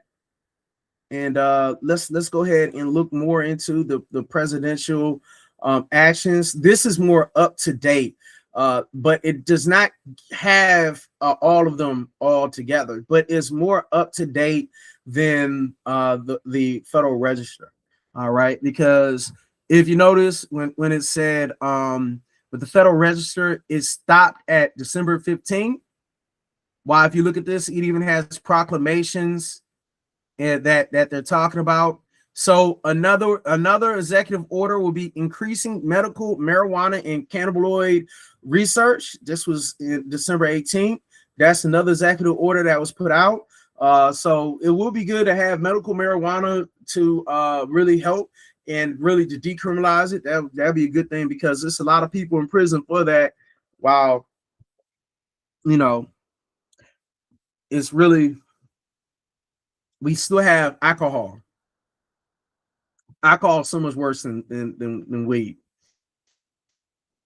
Next one, providing for the closure of executive department and agencies of the federal government on December 24th and 26th. So essentially, this is giving people more days off. The next one, ensuring American space priority. This is a arms race as far as a space race. The last one of the year so far. And remember, today's the 21st, so there may be more to come. Adjustments of certain rates of pay. Let's go ahead and read that just a little bit. If you notice, when we looked at the Federal Register, it looked exactly like this. All right. The only difference is it goes to here and then it goes there, and then they close it up and then archive this before they archive the other one. The Federal Register, you can check and see all the way from what FDR said word for word, then from this. If you look before FDR, there's a bunch of different executive orders that you can find in different places, but the White House, you're going to see is more current. It's going to be more basic. You may be able to see from other presidents, but it's not going to be the totality versus what you've seen with the other one. So let's go ahead and read what they got, because everyone likes pay. So section 1, statutory pay systems, the rates of basic pay or salaries of the statutory pay systems as defined, blah, blah, blah. Fourth on the schedule attached here to and made part of the general schedule at Schedule 1, the Foreign Service Schedule, Schedule 2, the schedule for the Veteran Health Administration of the Department of Veteran Affairs. So apparently this is dealing with I'm not exactly, this is not a public thing. This is essentially talking about government positions, it looks like, and then that's what that looks like. So I highly recommend people try to keep on top of what's going on. I understand that it is a lot. It is tremendous amount of information that has been put on our plate every day. Every day is something new. Every day is something different. So I do understand. If you want to know more, get more insight, you can always go to emillions.org and you can get the insight on the mandate. And also you can get more information on mandate is Project 2025, the mandate for leadership. You can get more information on the big beautiful bill, as well as the executive orders from the presidents before. So that's what you can find at emillions.org. Emillions.org has more than just that. If you need some kind of workshop done, you can go to eMillions. We can set up workshops and things of that nature. And really and truly, check out the Federal Register to be able to check out the past executive orders that took place from 2025 all the way to 1946 or so, something like that. 1946 or 1942 is one of those years, somewhere between there. Of course, it's like from FDR to present. That's that. All those from FDR to present, you can see all of the executive orders. You can find the other executive orders in other places, but it's not going to be in its totality like it is for the Federal Register. It has all of it written out, and it's beautiful to be able to go and see what took place, when it took place, and why it took place. Again, we are going to be doing more FDR in the coming weeks. As well, if you want to be more up to date, more up to speed, you can go to the whitehouse.gov and be able to check it out and see up to date what federal decrees have been made by the president or Congress or the Senate or the House of Representatives. And really, it is very important to keep up with that stuff, because if you don't, a lot of stuff can be revoked, a lot of stuff can be written out, rescinded, and then at that point you don't realize the good stuff or the bad stuff that took place. So with that being said, please comment, like, share, subscribe, make it a point to spread just the awareness of what's going on. And if I was you, I recommend you checking out it on your own instead of getting it secondhand. So with that being said, we stand up for democracy. We fight for democracy, and this has been For Democracy, and we're going to continue on fighting. Until next time.